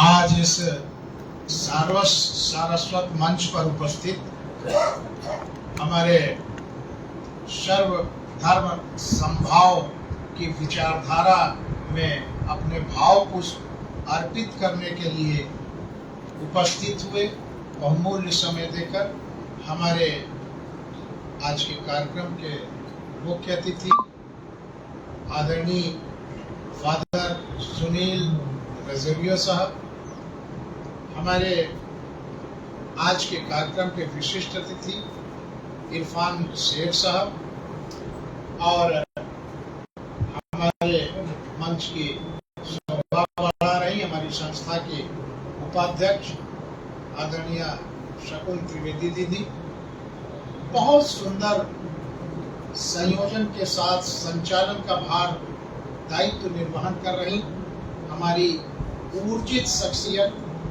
प्रदेश अध्यक्ष शब्दाक्षर आदरणीय बल्कि भले ही उम्र में छोटी हैं, लेकिन इनकी योग्यता डॉक्टरेट हैं, प्रोफेसर थे कानपुर में और बहुत ज़्यादा समर्पित रहती हैं शब्दाक्षर के प्रति, हमारी डॉक्टर उर्वशी श्रीवास्तव जी। और आज के मैं बताना चाहूँगा कि शब्दाक्षर में बहुत विद्वत जन की एक बहुत बड़ी टीम, बहुत दूर दूर तक 25 राज्यों में अच्छे अच्छे लोग आपके साथ जुड़े हुए हैं। हमारे जैसे भोपाल के डीएसपी मदन मोहन समर साहब हमारे साथ हैं, लखनऊ के आईएएस हमारे अभी तक सचिव थे उत्तर प्रदेश गवर्नमेंट के, हमारे जो है सत्येंद्र सिंह रघुवंशी साहब हैं, तमाम बड़े बड़ी शख्सियतें, कीर्ति काले जी हमारे साथ हैं, हमारे साथ जो है आपके बोधिसत्व जी हैं बॉम्बे से, तमाम लोग जुड़े हुए हैं। हम सब एक साथ एक मंच पर एक परिवार की तरह एक दूसरे की भावनाओं से जुड़े हैं। शब्दाक्षर में कार्यशालाएं चलती हैं, गजल कार्यशाला, कुंडली कार्यशाला, छंद कार्यशाला, तो इस तरह से कुंडलियां कार्यशाला, तमाम तरह के प्रशिक्षण चलते हैं। और उन्हीं तमाम विभूतियों में से आज की अध्यक्षता कर रहे हमारे रेलवे के राजपत्रित अधिकारी, साउथ ईस्टर्न दक्षिण पूर्व रेलवे से, आंध्रा डिवीजन से हमारे संस्था के जिला अध्यक्ष पुरुलिया हमारे मध्य उपस्थित हैं। आज के संस्था की तरफ से अध्यक्षता का गुरुतर भार दायित्व निर्वहन कर रहे हैं। उनके मंच पर आप सब, हमारी हावड़ा की जिला अध्यक्ष, वो रेलवे की पूर्व राजभाषा अधिकारी आदरणीय हमारी सुधा मिश्रा द्विवेदी जी उपस्थित हैं। हमारे तमाम लोग, अगर मैं नाम लेना चाहूँगा सभागार में तो समय में आप लोगों को कविता सुनाने में थोड़ा समय कटौती करनी पड़ेगी, वो मैं नहीं चाहता हूँ। आज के विषय पर मैं, चूंकि लाइव चल रहा है, शब्दाक्षर केंद्रीय पेज में हजारों लोग जुड़े हुए हैं, मैं आज इस मंच से बोलना चाहता हूँ। हो सकता है कि मेरे विचार कुछ आपको नए लगे या अलग तरह के लगे, लेकिन यदि सही लगे तो समर्थन करिएगा, हृदय में स्वीकार करिएगा, भले कहने की आवश्यकता नहीं। भारतवर्ष में जिस तरह की विविधता है, ऐसी विविधता दरअसल बहुत कम देशों में, ऐसा मैं नहीं कहूंगा कि नहीं है, लेकिन यहाँ पर तो विविधताएं इतनी भरी हुई हैं कि हम लोग उन विविधताओं के चलते आपस में टकराते रहते हैं। मैं कभी कभी चिंतन करता हूं कि एक व्यक्ति में कितनी बड़ी ताकत होती है, कितनी वैचारिकता होती है कि वो एक धर्म को प्रतिपादित कर देता है अपने विचार से। एक व्यक्ति, आप बताइए, अगर मोहम्मद साहब न होते तो क्या इस्लाम धर्म होता? कतई नहीं होता। इस्लाम धर्म नहीं होता। एक व्यक्ति ने एक धर्म करोड़ों लोगों को खड़ा कर दिया, एक मंच पे लाकर, एक विचारधारा से जोड़कर, एक जीवन पद्धति से जोड़कर, एक पूजा पद्धति से जोड़कर, एक व्यक्ति। उसी तरह मैं नाम लेना चाहूंगा बुद्ध जी का। महात्मा बुद्ध राजा थे, क्षत्रिय थे, कुलीन वर्ग में थे, लेकिन सब कुछ त्याग दिया अपने विचारों के प्रतिपादन के लिए, विस्तार के लिए, अपने विचारों को जोड़ने के लिए सब कुछ त्याग दिया और एक भिक्षुक बनकर समाज में नंगे पैर निकल पड़ा। आज बौद्ध धर्म तैयार हुआ है एक व्यक्ति की वजह से, जिसका नाम है महात्मा बुद्ध।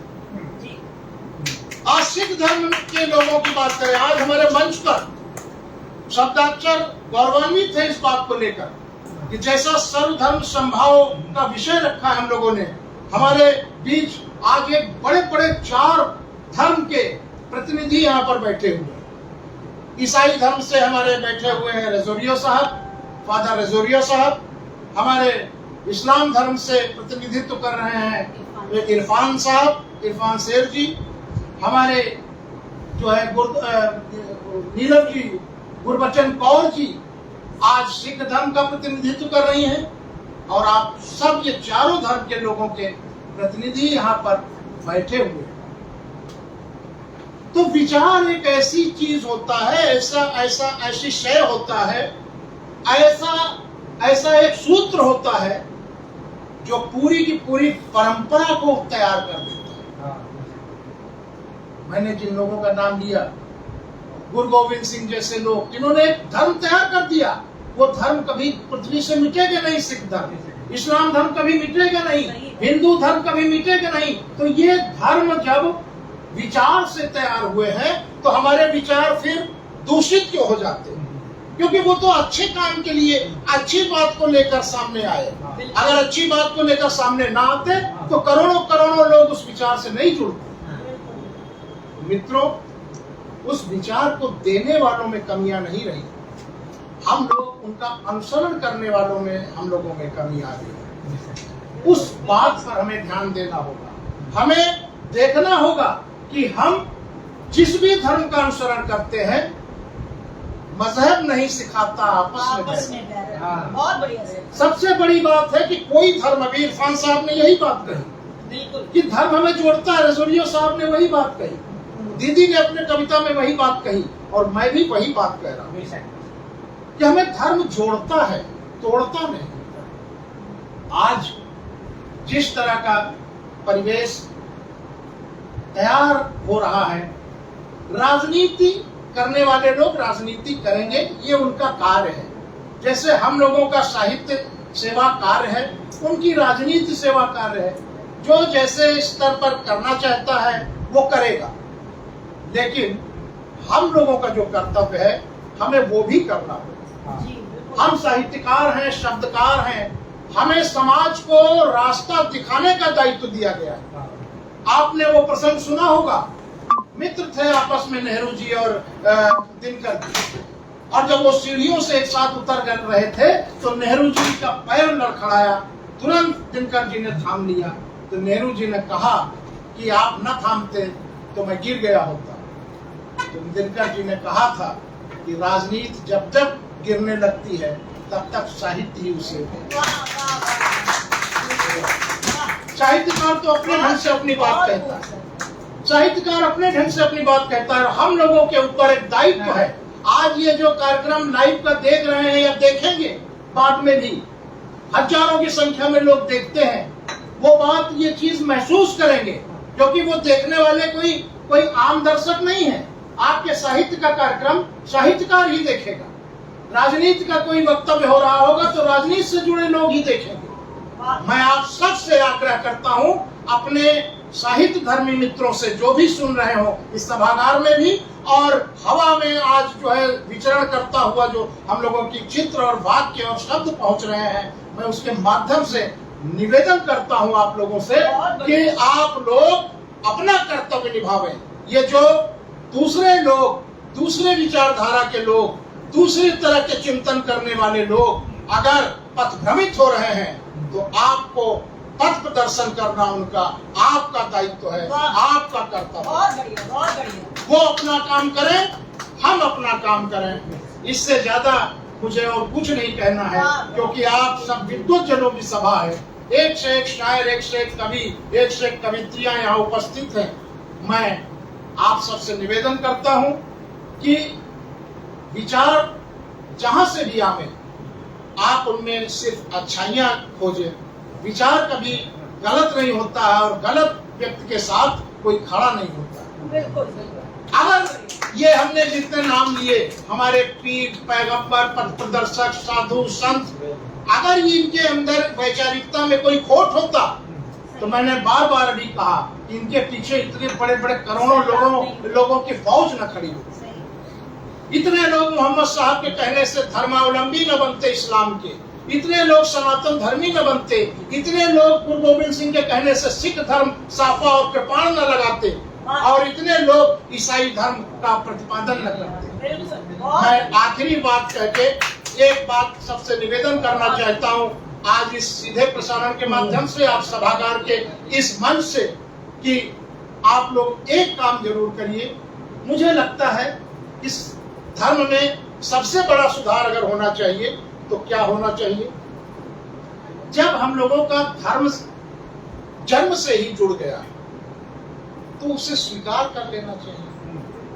ये जो दूसरे धर्म के लोगों को हम प्रलोभन देकर, आप मुसलमान हैं आप हिंदू बन जाइए, आप ईसाई हैं आप मुसलमान बन जाइए, आप मुसलमान हैं आप ईसाई बन जाइए। ये काम बंद होना चाहिए। ये मेरी व्यक्तिगत वैचारिकता है। बिल्कुल जब हमको जोड़ दिया गया है जन्म से, आज एक सिख के धर्म में घर में बच्चा पैदा होगा, वो तिलक लगा के मंदिर तो नहीं जाएगा, वो तो हिंदू है। वो अगर मंदिर जाएगा भी तो गुरु गोविंद जी के चरणों में वहां पर जो पवित्र पुस्तक है जो है स्वर्ण मंदिर में रखी है उसको तो नहीं भूल जाएगा।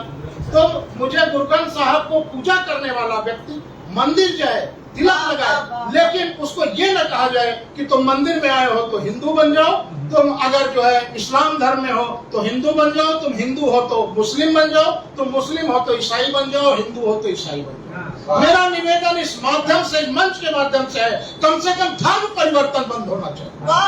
धर्म परिवर्तन बंद होना चाहिए किसी भी समाज का, किसी भी विषय का। हाँ, अगर हम अपने स्वेच्छा से, हमें अगर ये लगता है कि जिस धर्म में हम पैदा हुए हैं उससे ये धर्म बेहतर है, वो सार्वजनिक रूप से आपके चौखट पे सर पटके कि नहीं मुझे आपके दरबार में आना है, आप जरूर उसे लीजिए, निराश मत करिए। लेकिन ये जो जबरदस्ती धर्म परिवर्तन की विचारधारा चल रही है, आज यहाँ के सारे प्रतिनिधि बैठे हैं, मैं अपने ईसाई धर्म के प्रतिनिधि के माध्यम से सभी ईसाइयों से ये इस बात का निवेदन प्रेषित करता हूँ कि आप लोग किसी हिंदू को, किसी धर्म वाले को ईसाई मत बनाइए, और हिंदू धर्म वालों से निवेदन करता हूँ किसी भी मुस्लिम को आप हिंदू मत बनाइए, और मुस्लिम से निवेदन करता हूँ किसी हिंदू को आप मुस्लिम मत बनाइए।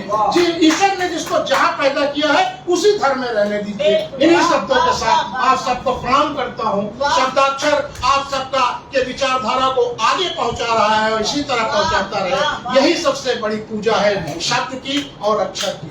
बहुत बहुत धन्यवाद। नमस्कार। धन्य हो गए हम आपके विचार के लिए। जोरदार तालियों से आपको बताना होगा कि कितने उम्दा विचार के। जोरदार तालियां हो जाएगा जी सर के लिए। तालियों में दम नहीं है भाई, आज तालियां बजाइए, दिल खोल के बजाइए। अब मुझे बुलाइए। तो मैं अब आपको बता दूं पूरा भाव, मैंने आवाज तुम्हें दी बड़े नाज के साथ। मैंने शकुन दीदी सुनिएगा, सर ने जो पूरी बात कही है, मैंने आवाज तुम्हें दी बड़े नाज के साथ, मैंने आवाज तुम्हें दी बड़े नाज के साथ, तुम भी आवाज मिला दो मेरी आवाज के साथ, तुम भी आवाज मिला दो मेरी आवाज के साथ। तो मैं बस अगला सर आप ही आने वाले हैं, अगर आप थोड़ा सा इजाजत और दें। जी जी जी सर, बस ये वक्तव्य वाला राउंड खत्म हो रहा है जी। बहुत अच्छा, मैं भी विचार रखना चाहती हूँ, लेकिन पहले मैं शकुन दीदी को मंच पर आमंत्रित कर लूँ। हरीम सागर साहब को जाना को भी सत्र में बुलवाइए। हाँ सॉरी, अध्यक्ष जी आ हमारे जी जी जी कुछ। हाँ, अभी बस हरीम साहब को सुनने पर हम सब अपने अपने विचार रखेंगे। ठीक है, तो हमारे वक्तव्य वाले जो हमारे राउंड चल रहे हैं, इस वक्त हमारे बीच पुरुलिया के जिलाध्यक्ष केपी सिंह साहब हैं यहाँ पर। श्रीमान जी, मैं आपको मंच पर आमंत्रित करना चाहूंगी और कहना चाहूंगी, ये माना जिंदगी है 4 दिन की, ये माना जिंदगी है 4 दिन की, बहुत होते हैं यारो 4 दिन भी, बहुत होते हैं यारो 4 दिन भी। आइए सर, बहुत बहुत स्वागत है आपका।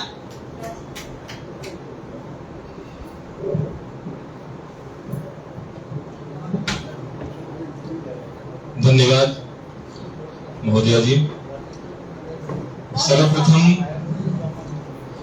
मैं शब्दाक्षर में यहाँ उपस्थित होने के लिए श्री रवि प्रताप सिंह जी का और डॉक्टर उर्वशी श्रीवास्तव जी का हार्दिक आभार व्यक्त करता हूँ। उन्हीं की वजह से मैं यहाँ पर हूँ। शब्दाक्षर से 2 से 3 महीने पहले ही मेरा जुड़ाव हुआ और तब मुझे पता चला कि ये संस्था और संस्थाओं से किन मामलों में अलग है, क्योंकि बहुत सारी संस्थाएं हैं, साहित्यिक संस्थाएं काव्य गोष्ठी, कवि सम्मेलन, ये सबका आयोजन करती हैं, लेकिन मैंने पहली बार देखा कि कोई साहित्यिक संस्था का एक ऐसा ग्रुप है जहां गजल कार्यशाला चल रही है, छंद कार्यशाला चल रही है। लोग केवल लिख नहीं रहे हैं, लोगों के लिखों का अवलोकन कर रहे हैं, उस पर धनात्मक अपना योगदान दे रहे हैं, उसको परिष्कृत कर रहे हैं, लोगों को सिखा रहे हैं। यहाँ और ना कोई शब्दाक्षर अपने आप में अगर आप देखें, यहाँ पर ना किसी उम्र वाले को कोई कुछ, मैंने देखा कई बार कि बहुत सीनियर पर्सन लिख रहे हैं और बहुत कम उम्र के लोग उनको फीडबैक देते हैं और वो उसमें बुरा नहीं मानते, वो उसमें आभार व्यक्त करते हैं। तो ये अपने आप में एक सर्वधर्म सद्भाव का एक प्रतीक मुझे महसूस होता है। और ज्यादा मैं बोलूंगा नहीं, बाकी सारा चीज तो हमारे बीच में इतने सीनियर लोग हैं, इतने गुणी लोग हैं, बोल चुके हैं।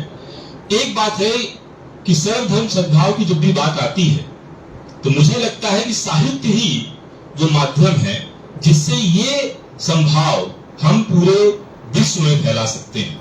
क्योंकि एक छोटी सी कहावत है, आप लोगों ने भी सुनी होगी, कि जहां 4 बर्तन होते हैं वहां खड़खड़ाहट होती है। तो अगर हमारे बीच में अलग अलग धर्म हैं, विचारधारा ठीक है, सबकी मूलभूत रूप से एक ही है, लेकिन चूंकि उसका अभिव्यक्तिकरण जो है वो अलग अलग माध्यमों से होता है तो खड़खड़ाहट होगी।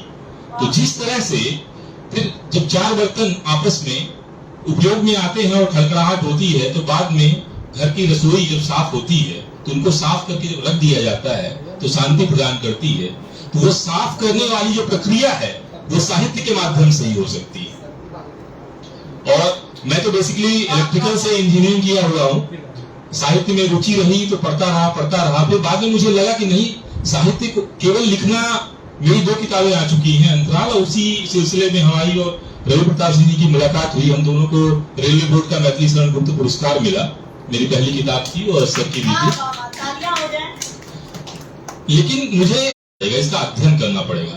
और फिर मैंने पिछले वर्ष MA हिंदी साहित्य में एडमिशन लिया, अभी मेरा 2nd ईयर चल रहा है। तो मैंने, और जब मैं अध्ययन करने गया तो फिजिक्स शुरू ही होता है व्हाट एंड हाउ से। तो जब हम ये समझने लग जाते हैं कि ये क्या है और क्यों है, तो हमारी जो है सारी, माने जिसको हम कहते हैं दृष्टि, वो पूर्ण रूप से खुल जाती है। और तभी हम ये जो धर्मों के अलग अलग विचारधाराएं हैं, जिनकी की गंगोत्री एक ही है और उनको मिलना भी एक ही समंदर में है, केवल बीच में रास्ते अलग अलग हैं, उनको हम तभी समझ पाएंगे जब हमारी दृष्टियां उन्नत होंगी। और इस दृष्टियों को उन्नत करने के लिए साहित्य ही एकमात्र माध्यम है। और मैं इसी के साथ अपना वक्तव्य यहाँ समाप्त करता हूँ, जिससे अगले राउंड की शुरुआत हो पाए। धन्यवाद।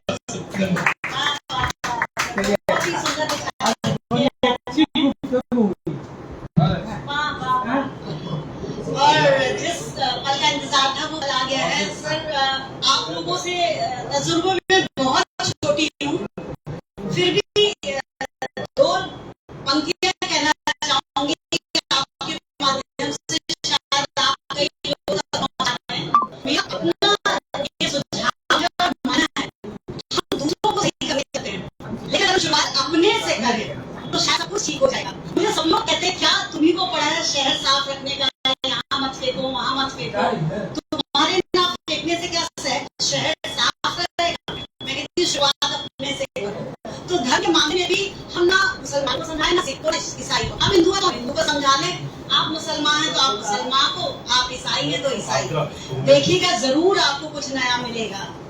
बस इन्हीं भाव के साथ मैं हलीम साबिर साहब को मंच पर बुलाना चाहूंगी और 2 पंक्तियां आपके लिए प्रस्तुत करना चाहूंगी।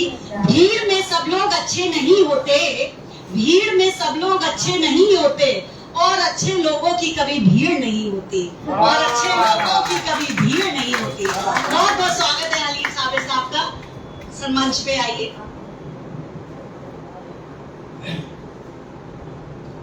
आदाब, सलाम। यहाँ आकर बहुत अच्छी बातें सुनने को मिली और हम शुक्रगुजार हैं रवि प्रताप जी और उर्वशी जी के, उन्होंने हमें दावत दी। हालांकि एक महफिल और है मेरे लिए, तो उनसे कहा कि 6:30 के बाद आएगा। ठीक है, यही का 4 का वक्त, 4 बजे ठीक बज रहा है। हाँ, बिल्कुल। अभी समझिए कि यहाँ सिर्फ कविता नहीं पढ़ी गई, बहुत सारी बातें आई सामने जिस पर गौर करने की जरूरत है। सदर साहब ने भी बड़ी अच्छी बात कही हमारे जो, और रवि प्रताप जी ने तो धर्म के बारे में जो बात कही, ये सब फलसफे की बात है, हर आदमी ऐसी बात नहीं कर सकता। हमने देखा है कि रवि प्रताप जी जब राजभवन में थे, मैं भी वहाँ था, तो राज्यपाल जी ने उनकी प्रशंसा की, उनकी बात सुनकर उनकी तारीफ की, तो आदमी जो है, आदमियत होनी चाहिए आदमी के अंदर। और जैसा कि अभी हमारे वो शेर खान साहब ने बताया कि इंसान को सबसे खूबसूरत बनाया है, ये तो ईश्वर अल्लाह ने कहा हमारे कुरान में है कि वमा खलक़तुल अहसन तक़वीम लफ्ज़ है कि हमने इंसान को सबसे खूबसूरत रूप में ढाला है। अच्छा, अब ये है कि जितने हमारे धर्म के इंसान पहले पैदा हुआ, धर्म बाद में आया, जितने धर्म रास्ते हैं सब नेकी की तालीम देती है। जिस धर्म कोई तो नहीं बोलता कि लड़ाई करो ईमान, और जितने रास्ते हैं सब वही पहुंचते हैं आखिर में। तो इस पर बहुत ही गौर करने के हमने एक शेर कहा था कि कभी कभी ये है कि वो हम लोग वाला जरूर सुनाइए। अच्छा है, हम लोग यहाँ वो है ना कि फूल हमेशा नहीं खिलते हैं, सुखाते भी किया जश्न क्या मनाएंगे, फूल तो नहीं खिले। तो हमने एक शेर कहा था कि सूखे पत्तों से गुलिस्तान को सजाया जाए, आइए जश्न फिजा आज मनाया जाए। जश्न बाहर तो मनाते हैं, जश्न फिजा में मनाए। और एक शेर तो यूं था, आप इसको रखिएगा याद करके कि बाद में जो उसे बनना है वो बन जाएगा, बाद में जो उसे बनना है वो बन जाएगा, पहले इंसान को इंसान बनाया जाएगा।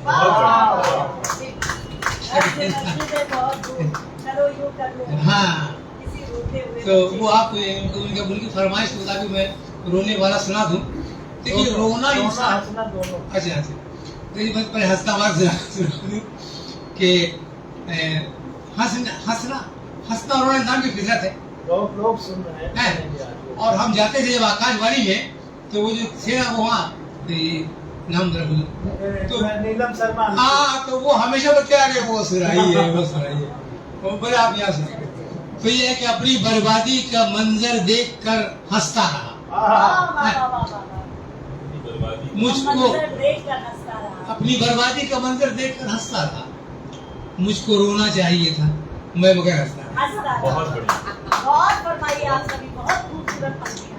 और दिन भी गुजरा हंसते हंसते, रात भर हंसता रहा, यूं हंसी आई कि मैं हर बात पर हंसता रहा। और बात भी ऐसी न थी जिस पर हंसी आती मुझे, बात भी ऐसी न थी जिस पर हंसी आती मुझे, क्यों हंसी आई मुझे ये सोच कर हंसता रहा, क्यों हंसी आई मुझे ये सोच कर हंसता रहा। और रोने वालों ने तो रो रो कर गुजारी जिंदगी, रोने वालों ने तो रो रो कर गुजारी जिंदगी, मुझको था हंस हंस के जीना उम्र भर हंसता रहा। और देखकर मेरी हंसी सब लोग देंगे मुझको दाद, मैं तारीफ करेंगे, देखकर मेरी हंसी सब लोग देंगे मुझको दाद, मैं इसी उम्मीद पर शामों सहर हंसता रहा, मैं इसी उम्मीद पर। और मेरे हंसने पर किसी को भी नहीं था एतराज, मेरे हंसने पर किसी को भी नहीं था एतराज, इसलिए तो मैं बिना खौफो खतर हंसता रहा। और कोई क्या हंसता भरा इस दुख भरे संसार में, कोई क्या हंसता भरा इस दुख भरे संसार में, वो तो मैं था जो कलेजा थाम कर रखता था। क्या बात। आप दो तीन से रोने पर सुन लें। इंसान दुनिया में रोते हुए आया, और ये ऐसी बात है कि कोई बच्चा अगर रोएगा तो माँ हंसेगी, लेकिन जब बच्चा दुनिया में इंसान आता है तो उसको रोता देखकर माँ हंसती है। ये देखिए, बच्चा जब आता है नहीं रोता है तो फिक्र होती सबको, लेकिन पैदा होते साथ जो रोना शुरू कर देता है तो माँ हंसती है। ये तो इसे, और इंसान दुनिया में रोते हुए आया और रोते हंसते गुजर गया। तो रोने का कितना अंदाज है, देखिए कि मैं बदलते हुए हालात पे अक्सर रोया। जब जमाने के हालात बदलते हैं, सिचुएशन बदलता है, तो शायद कभी का मन रोता है। तो मैं बदलते हुए हालात पे अक्सर रोया, देखकर शहर का बदला हुआ मंजर रोया। दुनिया में हर जगह कुछ न कुछ है रोने की, वैसा मंजर है कि इस पर रोना आता है। देखकर शहर का बदला हुआ मंजर रोया, चुप हुआ रो के जो फिर रोया, मुकर्रर रोया। दोबारा चुप हुआ रो के जो फिर रोया, मुकर्रर रोया। रो के जब जी न भरा मेरा तो जी भर रोया। और जैसे तैसे मुझे रोना कभी आया ही नहीं, जैसे तैसे मुझे रोना कभी आया ही नहीं। जब भी रोया मैं बहुत सोच समझ कर रोया। कहाँ रोना है, कितना रोना है। जब भी रोया मैं बहुत सोच समझ कर रोया। मुनहसिर था मेरा रोना भी मेरी मर्जी पर, डिपेंड कर रहा था। मुनहसिर था मेरा रोना भी मेरी मर्जी पर। चंद लम्हे कभी रोया कभी दिन भर रोया, चंद भर। और मेरे रोने का भी अंदाज जुदा था सबसे, मेरे रोने का भी अंदाज जुदा था सबसे। रोते रोते जो हंसी आई तो हंसकर रोया, रोते रोते जो हंसी आई तो हंसकर रोया। अब मुझको रोने का हुनर आ गया रोते रोते, मुझको रोने का हुनर आ गया रोते रोते। रोने वालों से बाहर तौर में बेहतर रोया, रोने वालों से बाहर तौर में बेहतर रोया। अब मेरे रोने का सलीका था अदब में जाके, बेअदबी से नहीं। मेरे रोने का सलीका था अदब में जाके। जब मैं रोया हदे आदाब में रहकर रोया। मुद्दतों बाद मिला जब मेरा बिछड़ा हुआ दोस्त, मुद्दतों बाद मिला जब मेरा बिछड़ा हुआ दोस्त। मैं जिसे खो के न रोया उसे पाकर रोया। और रोते देखा गया चंगे तो हलाकू को भी। कहर अल्लाह का टूटा तो सितमगर रोया। और खुद ही रोया था वो तन्हा तो कोई बात न थी। हाय कम वक्त मगर सबको रुला कर रोया। बहुत बहुत शुक्रिया।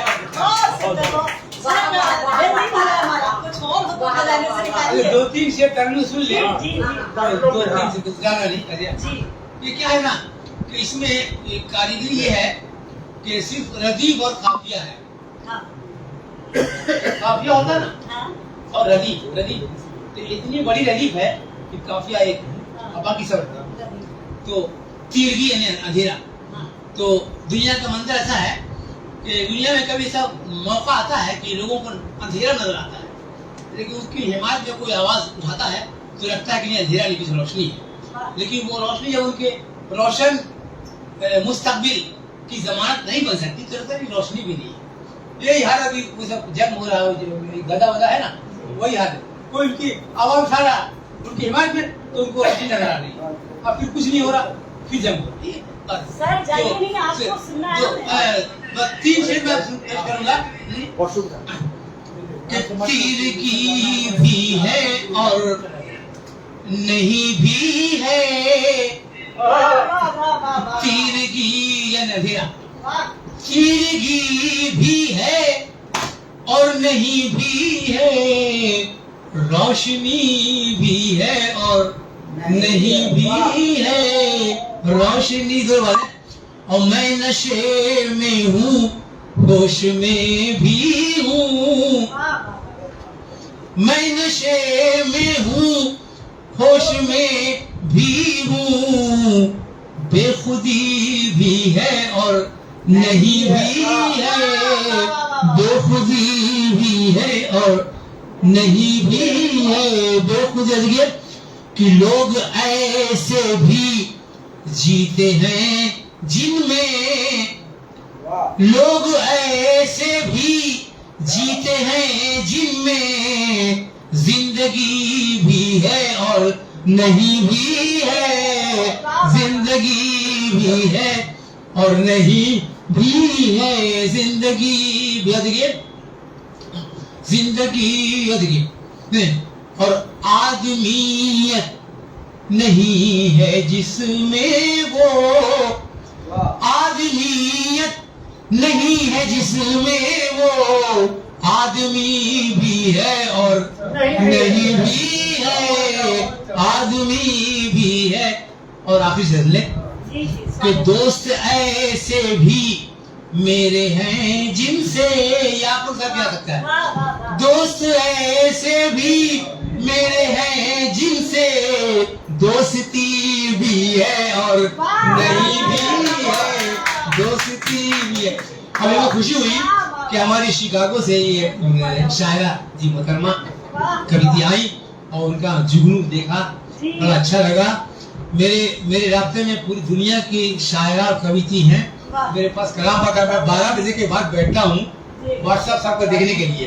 तो शिकागो से आता है साजदा काजमी, न्यूयॉर्क से आता है, फिलिपाइन से, मलेशिया से और लाहौर से, कहाँ से आता है। 1 घंटा मैं रोज देखता हूँ। तो आप लोगों का बहुत बहुत शुक्रिया, आप लोगों ने सुना और मैं शुक्रिया अदा करता हूँ कि आपका सब के आप सोचिए कि यहाँ एक भाषा नहीं, यहाँ ये भाषाओं का संगम है। ये यहाँ आकर बहुत कुछ एक दूसरे को अपने ख्याल से समझिए कि समझने का मौका मिलता है। ये कोई नहीं कह सकते हम सब जानते हैं, बिल्कुल। अरे बहुत जान गए, कुछ जानने की जरूरत है। तो वही बात है। आदाब सलाम। बहुत जानते हो, फिर भी जानना बाकी है। आप लोगों का माजरत खां उनके नीचे का वादा किया हुआ है। ये नजीर राय साहब भी जाएंगे, उनको भी छोड़ दिए पड़ा। अरे सर, उनको कैसे छोड़ दें? आप जा रहे हैं और चले भाई, रोशनी लेकर जा रहे हैं। बहुत बढ़िया सर। इतना कितना खूबसूरत इन्होंने पढ़ा, ये आपका दिल जानता है और हमारा दिल जानता है। तो तालियां एक बार हो जाए, तालियां हो जाए आपके लिए। ये हिंदी पढ़ेंगे तो हिंदी में पढ़ता हूँ। हलीम साबिर साहब को सुनने के बाद कुछ ऐसा ही मंजर सामने आता है, मुझे कोई आश्चर्य नहीं है। प्रमोद तिवारी जी की वो गजल याद आ गई, मैं झूम के गाता हूँ कमजर्फ जमाने में, मैं झूम के गाता हूँ कमजर्फ जमाने में, एक आग लगा ली है एक आग बुझाने में, एक आग लगा ली है एक आग बुझाने में। आपको ले चलना है और एक बहुत उम्दा कवि की तरफ। मैं तो उनको स्पेशली फोन करके बोल देती हूँ कि भाई साहब आपको आना ही आना है, और मैं उनकी शुक्रगुजार भी हूँ कि वो हमारी बात रखते हैं। जी मैं बात कर रही हूँ हमारे परवेज भाई जी जान की।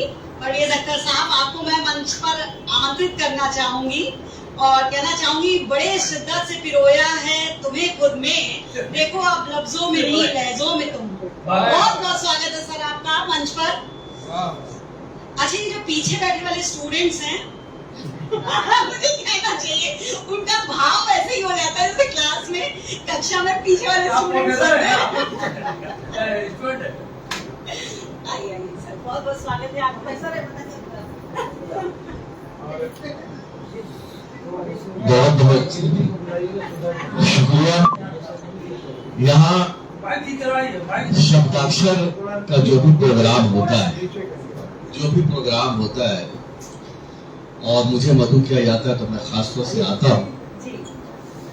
2 वजह, एक तो ये कि इन लोगों के मौजूआत सब्जेक्ट जो इस मानव में बहुत अहम होते हैं, ये मानवता को सामने रखते हैं, इत्तेहाद को सामने रखते हैं, गंगा जमुनी तहजीब को सामने रखते हैं। आज के माहौल में इस बात की शदीद जरूरत है कि हमारे तमाम लेखक, हमारे तमाम राइटर पूरी ताकत के साथ वो आवाज बुलंद करे जो इंतहा पसंद की आवाज पे हावी हो जाए। तो मैं शब्दाक्षर के रवि साहब को मुबारकबाद देता हूं, और दूसरी शख्सियत है इरफान साहब।